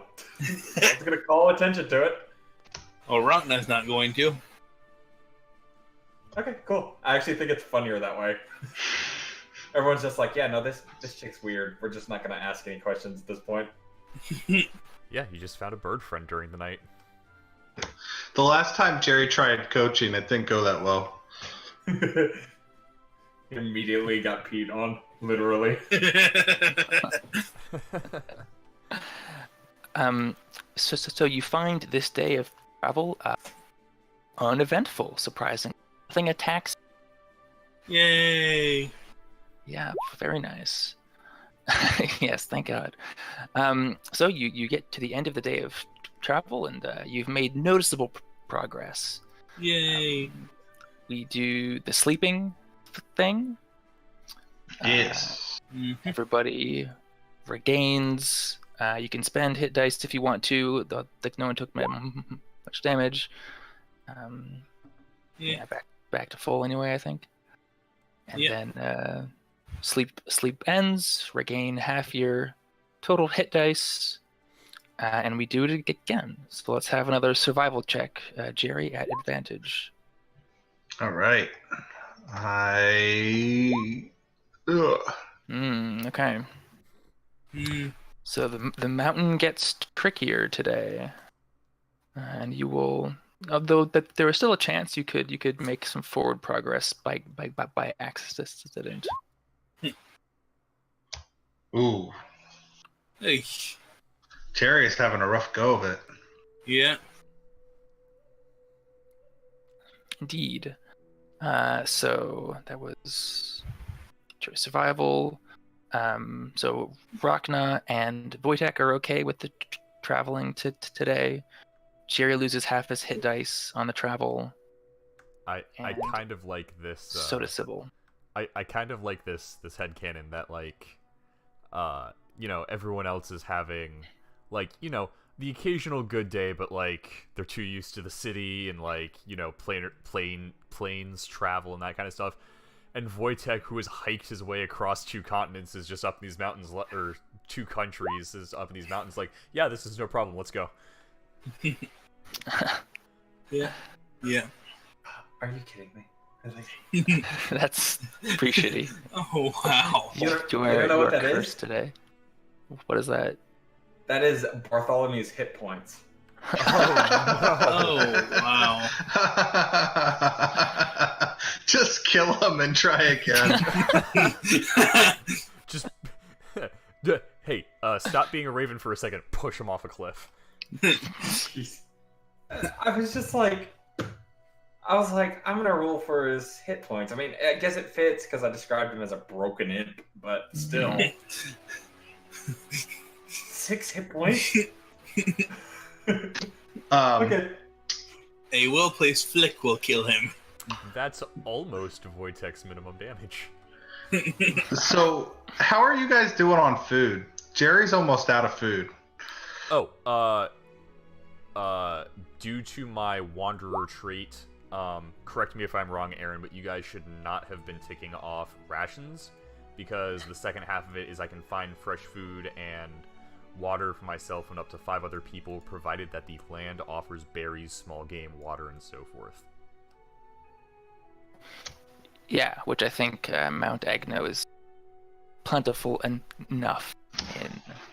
Yeah, so while we've been traveling, Wojtek has been off, catching, like, rabbits and picking bushes and when we come across a stream, refilling water skins and whatnot, so that, we're up on rations. Nice. I want to make a Jerry's very appreciative. I want to make a point that tonight, when we stop in camp, Sybil will be uncorking a second bottle of Valdorian fine wine, and we'll drink to the point of intoxication. Nice. Oh, okay. Which probably isn't a lot for her, but that's beside the point. Wojtek would 100% join you, just like... I imagine he still has, like, half that bottle that he cracked open after the Null fight, and he would just be like just straight drinking out of the bottle while you're, like, pouring glasses or something. Oh no, I didn't. Those are her own personal stats. She'd share if anyone asked, but she's not going to offer that. Right. But yeah, he would 100% just finish off the rest of one of his bottles of Raja cider. Wonderful. So the day of travel brings you up into this area of the mountain. So you're aiming for Hex. Here is where the abbey is. So you went a little off course, but not terrible. You didn't go backwards, which is good. And we did say that we'd come this way originally to search for the other person. Yeah, that's what I was about to ask. The whole time, I mean, obviously we were supposed to be keeping eyes out for signs of her. So, and I didn't know if we had to specify that, but yeah, we would have been doing that because we were specifically asked for that. That's why we came this way, the out of the way. Cool. Yeah. Let's see. How about everyone make me a check? A what check? Percepciones. Sure thing. Can I roll a nature check? 13. Yeah, sure. I got a 10. Oh, Nice. Awesome. We'll get Jerry's in there as well. We'll finish up soon here, but very good. Nice. So I think the fiction here is that as Jerry is leading you, he spots there's like the sort of like dirt and like gravelly sort of rock of the mountain. He spots footprints in the ground, and then Sybil, with your like naturey-ness, you're able to identify them as what look like woodlander footprints, and they are going off the beaten path. Right. Well, we found Woodlander. Well, what appear to be Woodlander tracks. We can follow them. They're off the track, though. Ragnar will nod. I mean, we were asked to keep an eye out. I do want to get to the Abbey, but honestly, I don't know. I've been having trouble finding the way. Maybe this Woodlander would help us get there faster than us just sort of stumbling through the mountains. Especially considering they are a guide. Well, would you guys? And she'll just kind of like reach out. Just give me one moment. I can actually. Oh, I've learned a new trick. Is it dodge?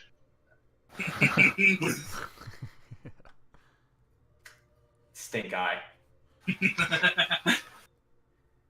I'm not going to be able to hear anything or see anything for a moment, but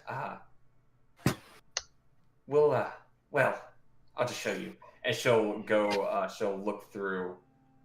She'll essentially use the familiar ability, and she'll send Bartholomew the Raven to scout ahead and see if it can follow these tracks.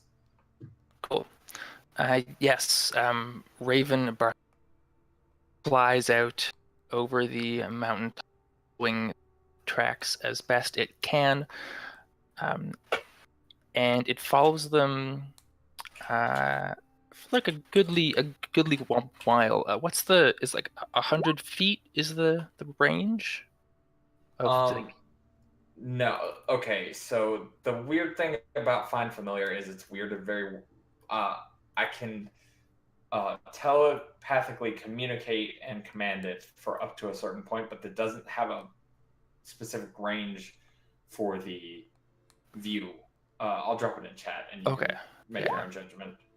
I forgot that this spell is 8 million years long. Right. Right. Okay, so while it's in 100 feet of you, it can telepathically communicate. So it can go as far as it wants, see a bunch of stuff, and then come back and like communicate with you. Yeah, or I'd be seeing it through its eyes.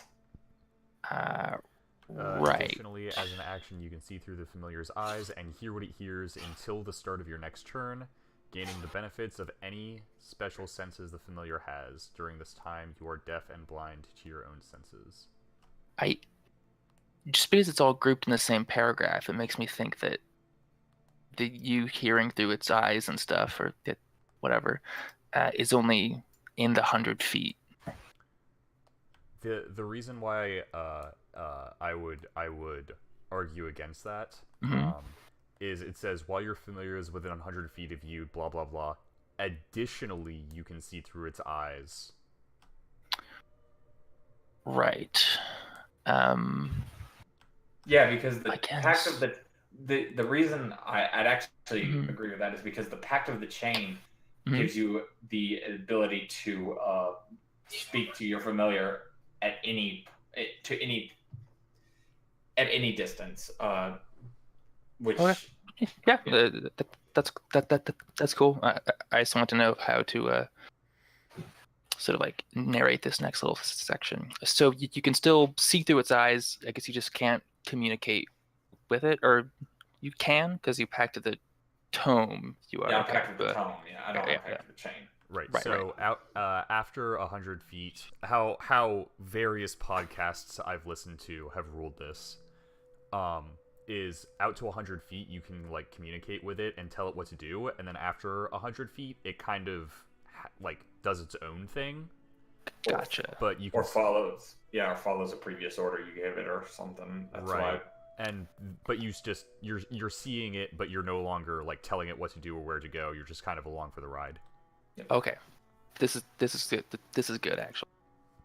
So you send Raven Bartholomew out. It follows the track best they can. That they're not particularly hidden.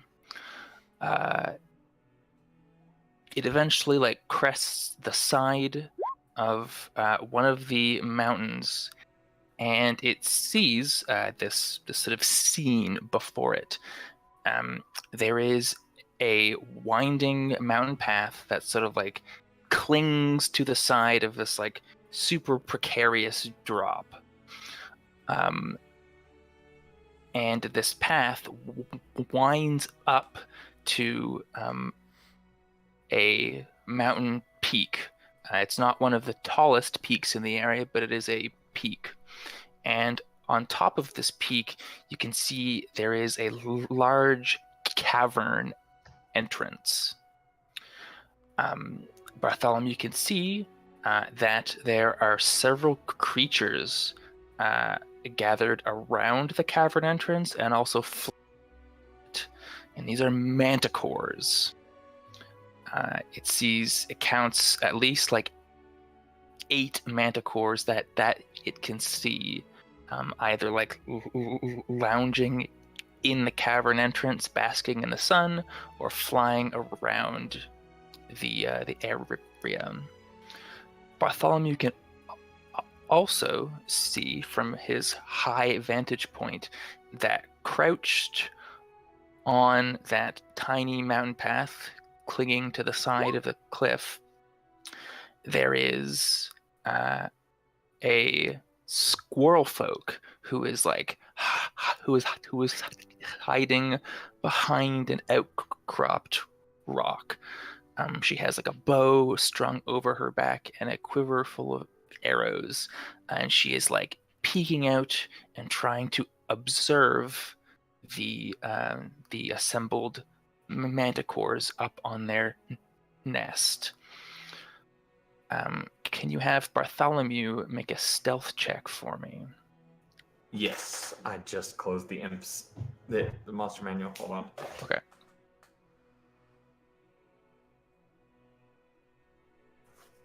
Uh, 76. Here it is. All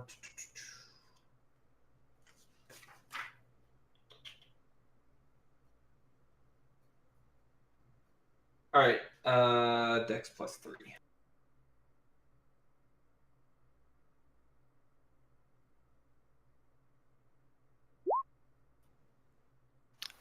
Okay.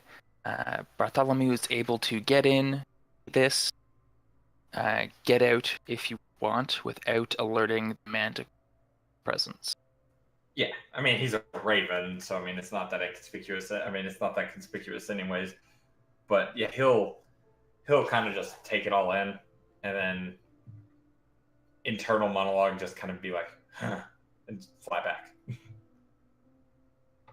Yes, and Sybil has been narrating all of this as well. So. Yep. So everyone, and as he's returning, she'll snap back out of it and be like, "Oh, that was cool. You guys feel like fighting some manticores today?" Wojtek is just like, yes. I mean, I don't, but we have to, right? We can't let this woman fight 8 manticores by herself. 8 manticores is a lot of spiny things. The last Well. 2 did not seem to be much of an issue, and this time I might Sybil- actually have a chance to beat one. Sybil will look at the barely closed scar that is kind of on her abdomen and just kind of be like, right, they didn't. Right, spiny things. I'm gonna stay back this time, but definitely. 192 spiny things. That's a lot of spiny things. That is a lot of spiny things. We Right, do not well- have that much collective health. And I think what if we just sort of like went in and tried to did it look like the creature, like the woodlander, was in trouble at all, or she was just she was hidden? Yeah, it looked like she was like scouting out this manticore nest. Oh, I thought she was about to fight the manticores. Well, I mean, this might be her next. You didn't stick around to find out what she did next, but when you saw her, she was like looking at it from a hidden place. Right. How close is Bartholomew at this point? Bartholomew has arrived back. How about you go back and take another look? Or and Jerry will just offer. I mean, if we want to go talk to this woodlander, I mean, we could just go and sneak up there and talk to the woodlander, right? Sybil pans over to Rachna and then looks at herself and then back at Jerry. It's all very slow and just kind of methodical and just being like, I don't think we're going to stealth many places as a group. Is this the exponential growth of Manticore? Manticore spikes? So this is the damage potential of all 192 spiky things. If they all hit you, It's okay, guys. I have resistance to piercing. I can deflect missiles. It's fine. So you only take 706.5 points. of piercing damage. Yeah, it's fine. It's fine. The guaranteed damage would kill you alone. Would kill all of us alone. Yup. Like, accumulatively. It would skewer all of us and insta-kill us.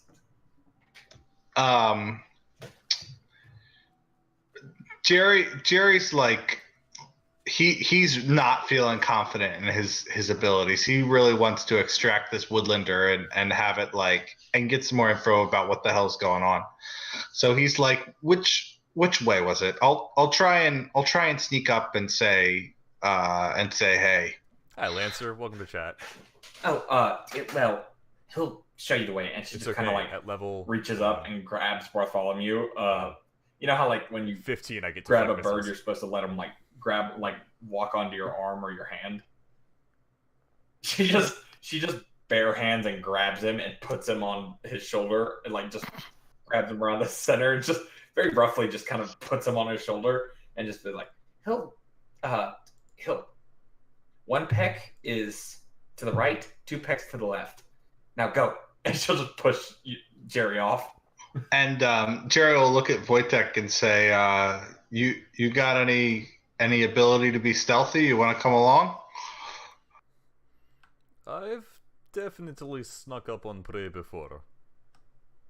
All right. Well, I know you both can do it, so good luck. And she'll give you both Bardic Inspiration. Okay, cool. And Alright. do you guys want to follow along behind us, far behind? Oh no, I'll be right there with you. I can see through his eyes. And Jerry will just shrug, and it feels a little weird to shrug with the bird on your shoulder, I guess. And he'll start going in. Okay, cool. Let's have. So first, I'll just make sure, give you some more information. By the way, yeah. while they're leaving, Broughton will take the cloak off and offer it to one of them. Oh, do you have to be attuned to it? Not as far as I know. Cloak of Elven Kind. Yeah, you. Oh, yes, it requires attunement, so it would take a short rest for you to for someone else to use the okay, then. magic. Never mind. Okay. Cool. Wojtek is wearing a cloak anyway, so.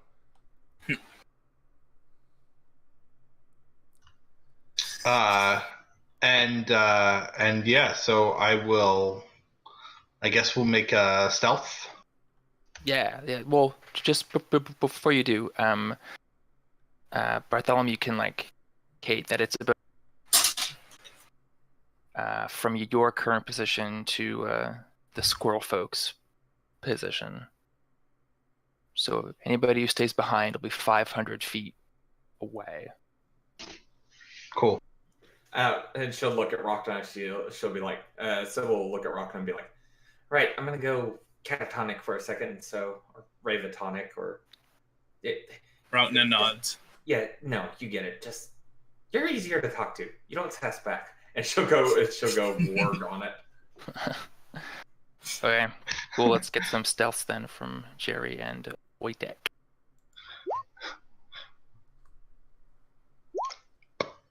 Yes. Very nice. Nice. I am. So you guys sneak up. You have to go pretty single file path that clings to the mountainside. Let me just check. Do you even sneak up on her? You do. So you are being quiet enough that probably like, I don't know, like 5 minutes later, since you're moving slowly, you come up on the back of this squirrel folk like ranger woman who is like kneeling behind this rocky outcropping, and she is just observing the manticore nest. She has not noticed you. Oh, sorry. Her passive perception is much higher, actually, so she does actually, her ears perk up. And she doesn't notice Jerry, but she notices Wojtek. And she like looks behind her really quick. Who is there? Friends from the Abbey. She like looks around like confused, like, friends from the Abbey? Who would they have sent? And like she's like, who are you? What is your names?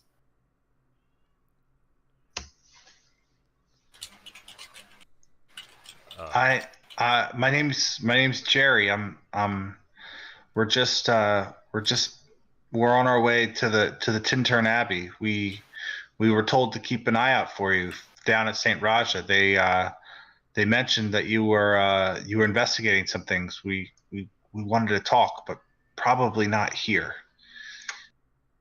And he's sort of like whispering, and then he'll like point at Wojtek as well. Yes, I'm Wojtek. We have some allies back down to the mountain a short way. It would probably be better to go speak with them. She just sort of you and looks back to the manticore nest, and when you say allies, you can see glint eye, and she says, "How many more of that are you?" We have 2 friends back down the mountain. 5 is certainly better than 1. Yes, I will follow.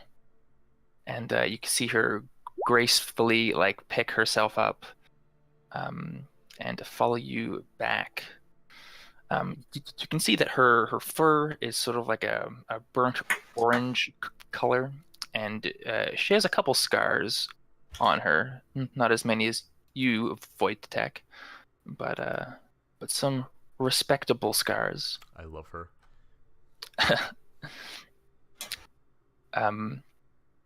Yeah, you guys creep back, and you arrive back with Rockna and Sybil. Wojtek and Jerry are accompanied by the aforementioned squirrel folk ranger. I She would imagine at this. I imagine at this point Jerry's pretty ticked off at this bird. yeah. Yeah, I'm flicking the bird. At a certain point, it just starts like responding to your flicks, so you don't actually know. Like you just like the directional pecks are blending in with the irritated pecks. Yeah. I like to imagine that like halfway back down this mountain, like once we're out of earshot of the manticores, Wojtek would start trying to talk like logistics and stuff off for like an assault on the manticores, and just be like, "Hold on, there are 8 of them. There are 8 of them. All right, what do you you've been scoping this out? What do you think the best way to attack this position is?" And she just like shakes her head. Wait, I have been watching for several days. I am thinking at least 12. Oh my And god! there is an alpha as well, much bigger, nastier than the others. Oh, I love fighting alphas. It is much easier to draw them out alone, though. It is easy to draw them alone, but I do not see wings.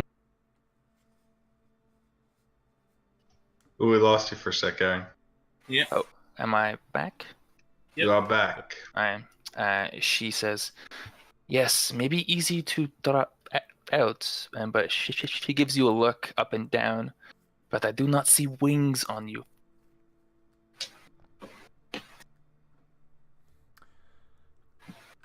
Wojtek will, around this time, I imagine that we're back, getting back, he would point over at,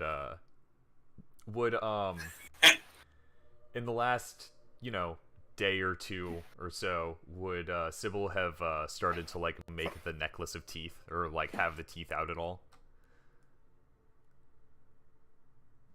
She probably would have kind of started to wash them very thoroughly, get them as close to white as possible. She's not very like. It's more or less a thing that she grabbed the teeth. She's gonna wash them first, and then she's going to figure out what because she doesn't have the beads or anything she needs for them. So Sure. Wojtek is gonna say, that did not stop us from taking down several wyverns several days ago. She certainly looks impressed when you say that you killed a few and when the whole party is sort of assembled and she is there, she introduces herself as Tika Fastpaws. I have a question about about Woodlanders. Yeah. Are they average humanoid sized? Some of them are. So squirrel folk and like badger folk and rabbit folk are all average humanoid size. Okay, Rat folk and mouse folk are small. Because I wasn't sure because I read the PDF you gave us and it didn't really specify size about them. So I was like, but I pictured the badger folk at least being medium, if not large size. But I wasn't sure with squirrel folk because they were really close to mouse folk. And I was like, I know mouse folk are small. Yeah, squirrel folk are medium sized. Okay.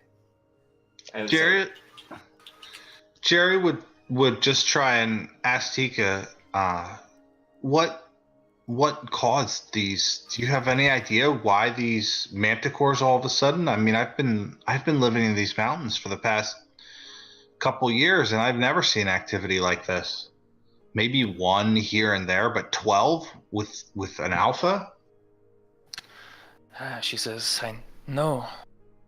Oh, I have spent my entire life hunting and living in range, and I have had my fair share of scraps against its monstrous inhabitants. But as you say, nothing like this. I have been watching carefully, trying to listen to the heart of the mountain.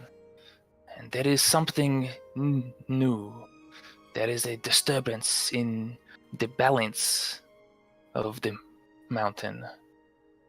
The manticores sense it. They grow bold and they grow vicious. It is the same with the other creatures, the wyverns, the giants, the gnolls, all of them. They sense something. Something has emboldened them.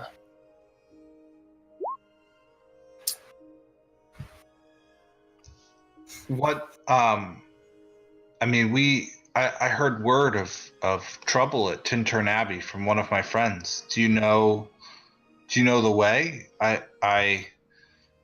I've heard stories of things in the depths of the mountain, things that were meant not to be found. She sighs. She says, "I an abbey. The monks there, that they have provided me so time to time. And now that you're thinking about it, Jerry, you probably remember seeing Tika like once or twice during your stay at the abbey. She would come in maybe like once a year to like stock up on supplies and stuff. It seems as though it's been taken over by Evan Raja. She just like gives a quizzical look. I do not this Evan Raja, but if the abbey has been taken over, oh, this is bad. So the whole time, like, Sybil's just kind of contemplating something, and she'll just kind of snap her fingers. Tika, you said your name was right? Yes. I'm Sybil. Nice to meet you. And she'll just kind of give her a smile, this cave, the cave that you were scouting, does it connect with the tunnels underneath this mountain? I would imagine. Do you happen to know where it goes, or because the thing is we're trying to get to the abbey and we don't want to necessarily go barging into the front gate. Our hope was to maybe sneak in underground if we could, and if that were the case, we might actually be able to help with this current manticore problem and find a way into the abbey. She just sort of like starts. Yes. Get you. Very. Tika knows the hidden paths through the mountain, but I cannot leave these manticores here to keep attacking the abbey down below. Then we can simply exterminate them. Yes, this is what I was thinking, or at least thin their number enough so they are less bold. Well, luckily, and she'll just kind of, Sybil will almost trying to act tougher than she is, probably taking a key out of old Wojtek's book and trying to do that thing where she like clasps her fingers together and like extends her hands and tries to pop her knuckles like that, or crack her fingers like that. And she does it, and you just watch her as like one of them pops and she just goes, "Ow!" Well, anyway, luckily for you, I'm pretty good with area control.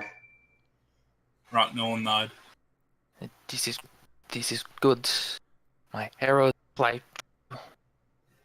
I believe having some magicians will help. If we can get them in one clump, specifically, the 30-foot radius or something. If we can get them close enough together, I can, turn them into ash, hopefully. We can try. The manticores, they are smarter than your average creature. Many of them, they are foul creatures. They speak the tongue. They speak the silver tongue. The common language. Well, it's really hard to speak when their tongue's been burned out of their mouth, Indeed. I thank you for your assistance. I swear on my fast paws and on my swirly tail that if you help me cull the Manticore herd and slay the Alpha, I will show you safely to Tintern Abbey. Gerald, just look around and say, what do you guys think?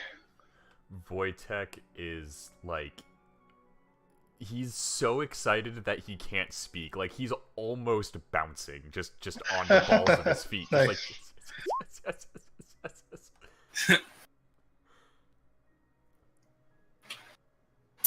So yes, so Sybil will feign confidence in the sense that she's going to stay as far away from those spines as possible, but she will do her best to help. All right, and I think that is a good place to end tonight's session on.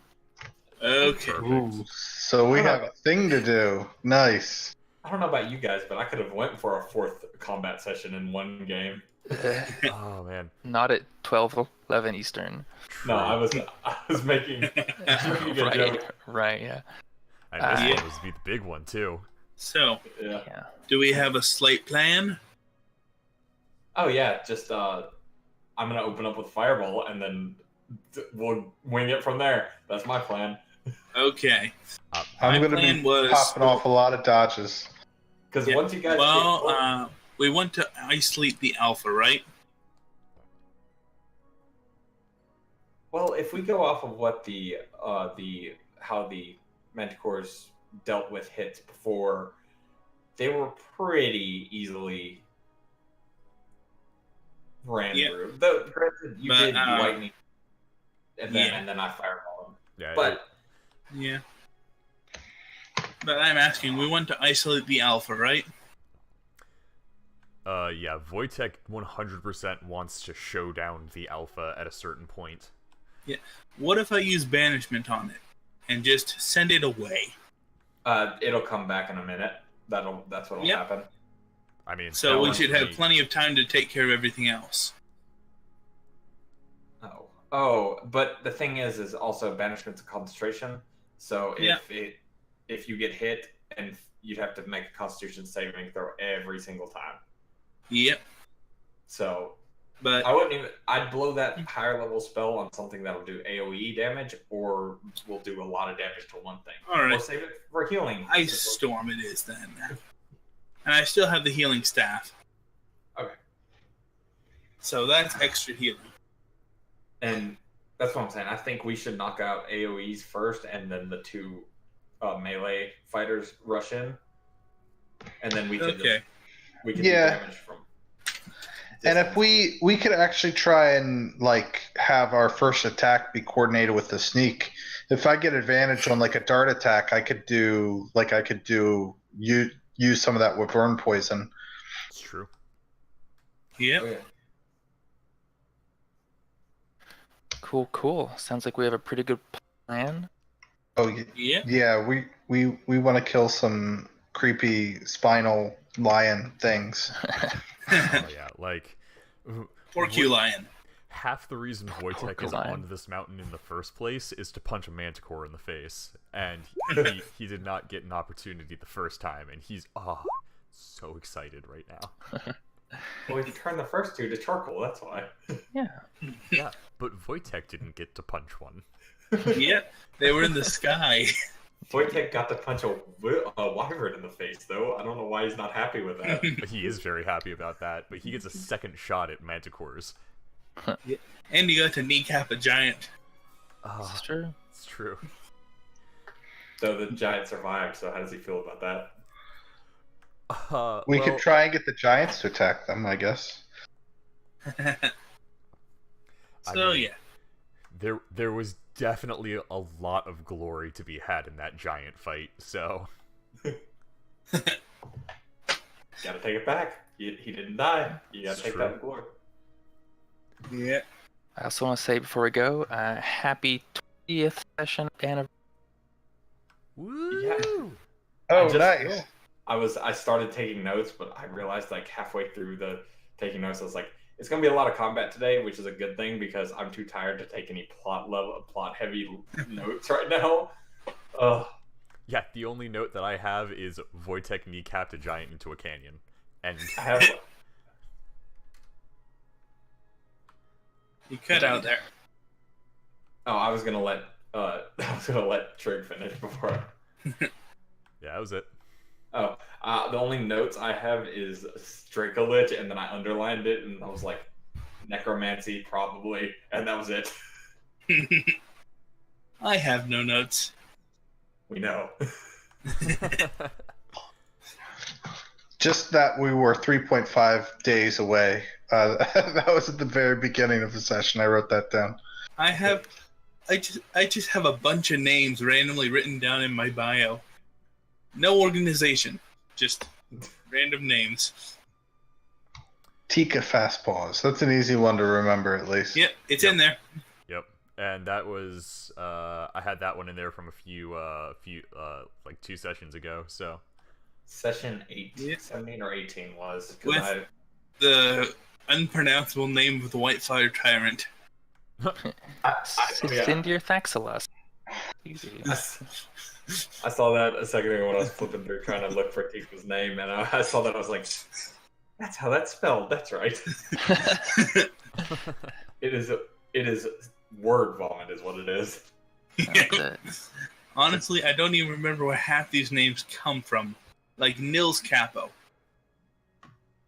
Oh, Nils was the old guy that knew Bastion's parents. Oh, You saved from okay. Colonel's dungeon. Yeah. I have Old all Neelis that. Nils. I have all that in a separate text file for Bastion, so I have none of I that. also have info for- I also have all of Rotten's titles down. Hey, I have a question. Trig. Oh, what's up? Did you decide to play a barbarian who has no interest in like political stuff, just so you didn't have to take as many notes anymore? No, actually, I actually like really like taking notes in this game. It just happens that like since I picked up Wojtek, we haven't done a lot of like political intrigue. So I have Oh, no, like we haven't done much. yeah, so I have like absolutely no no notes for this guy because there's very few things he's actually paid attention to. Oh, it's No. When I have the new character come in, I'm actually going to have to take notes. Right? that's the Yeah, thing is. because they're a talker. Oh, jeez. That's the thing is like I did civil as specifically as like a researcher, and I was like, this will be good. And then as I'm asking world questions, I'm like, oh, I better write all this down. Oh, it's a lot. I thoroughly enjoy it though because it's like it's so like satisfying to look back on your notes and being like, oh, that's a thing. Yeah, that's cool. Jerry, what do your notes look like? Oh, they are sparse and mostly in my head. So my note style. Yes. But I'm starting to remember a lot of the places in your world here, Aaron. I feel like I'm getting to know this place. Yeah. Oh, that's good. We know every nook and cranny of this mountain. Well, at least of that one area. At least the We even surface had of to- the mountain. They've got that like southeastern quadrant like down pat, or southwestern, I guess. Look, Yes. when 5e introduces strongholds and fort mechanics, we can just come back to this clearing that we walked through 3 times and just build a fort here and then claim it as our own. Yeah, I backed Matt Coville's Kickstarter, The Strongholds and Followers, so should be Oh, getting nice. that in like September or so. So Nice. Oh, yeah. Yeah, I think I'm gonna get out now. okay, yeah, it's late. Yeah, Yeah. I also need See to ya. bounce. All right, Oh. All right, see you guys. Bye, guys. cool. Thanks for Bye-bye. running it. Boy, no worries. Yeah, thanks, Aaron. Thanks for playing. Yep, catch you later. Bye. Oh, yeah. It was fun. Bye, guys. All right, and stream. Thanks for tuning in. This is a good session. I hope you enjoyed watching it. Get up, stretch, drink some water, treat yourself good. Have a good night.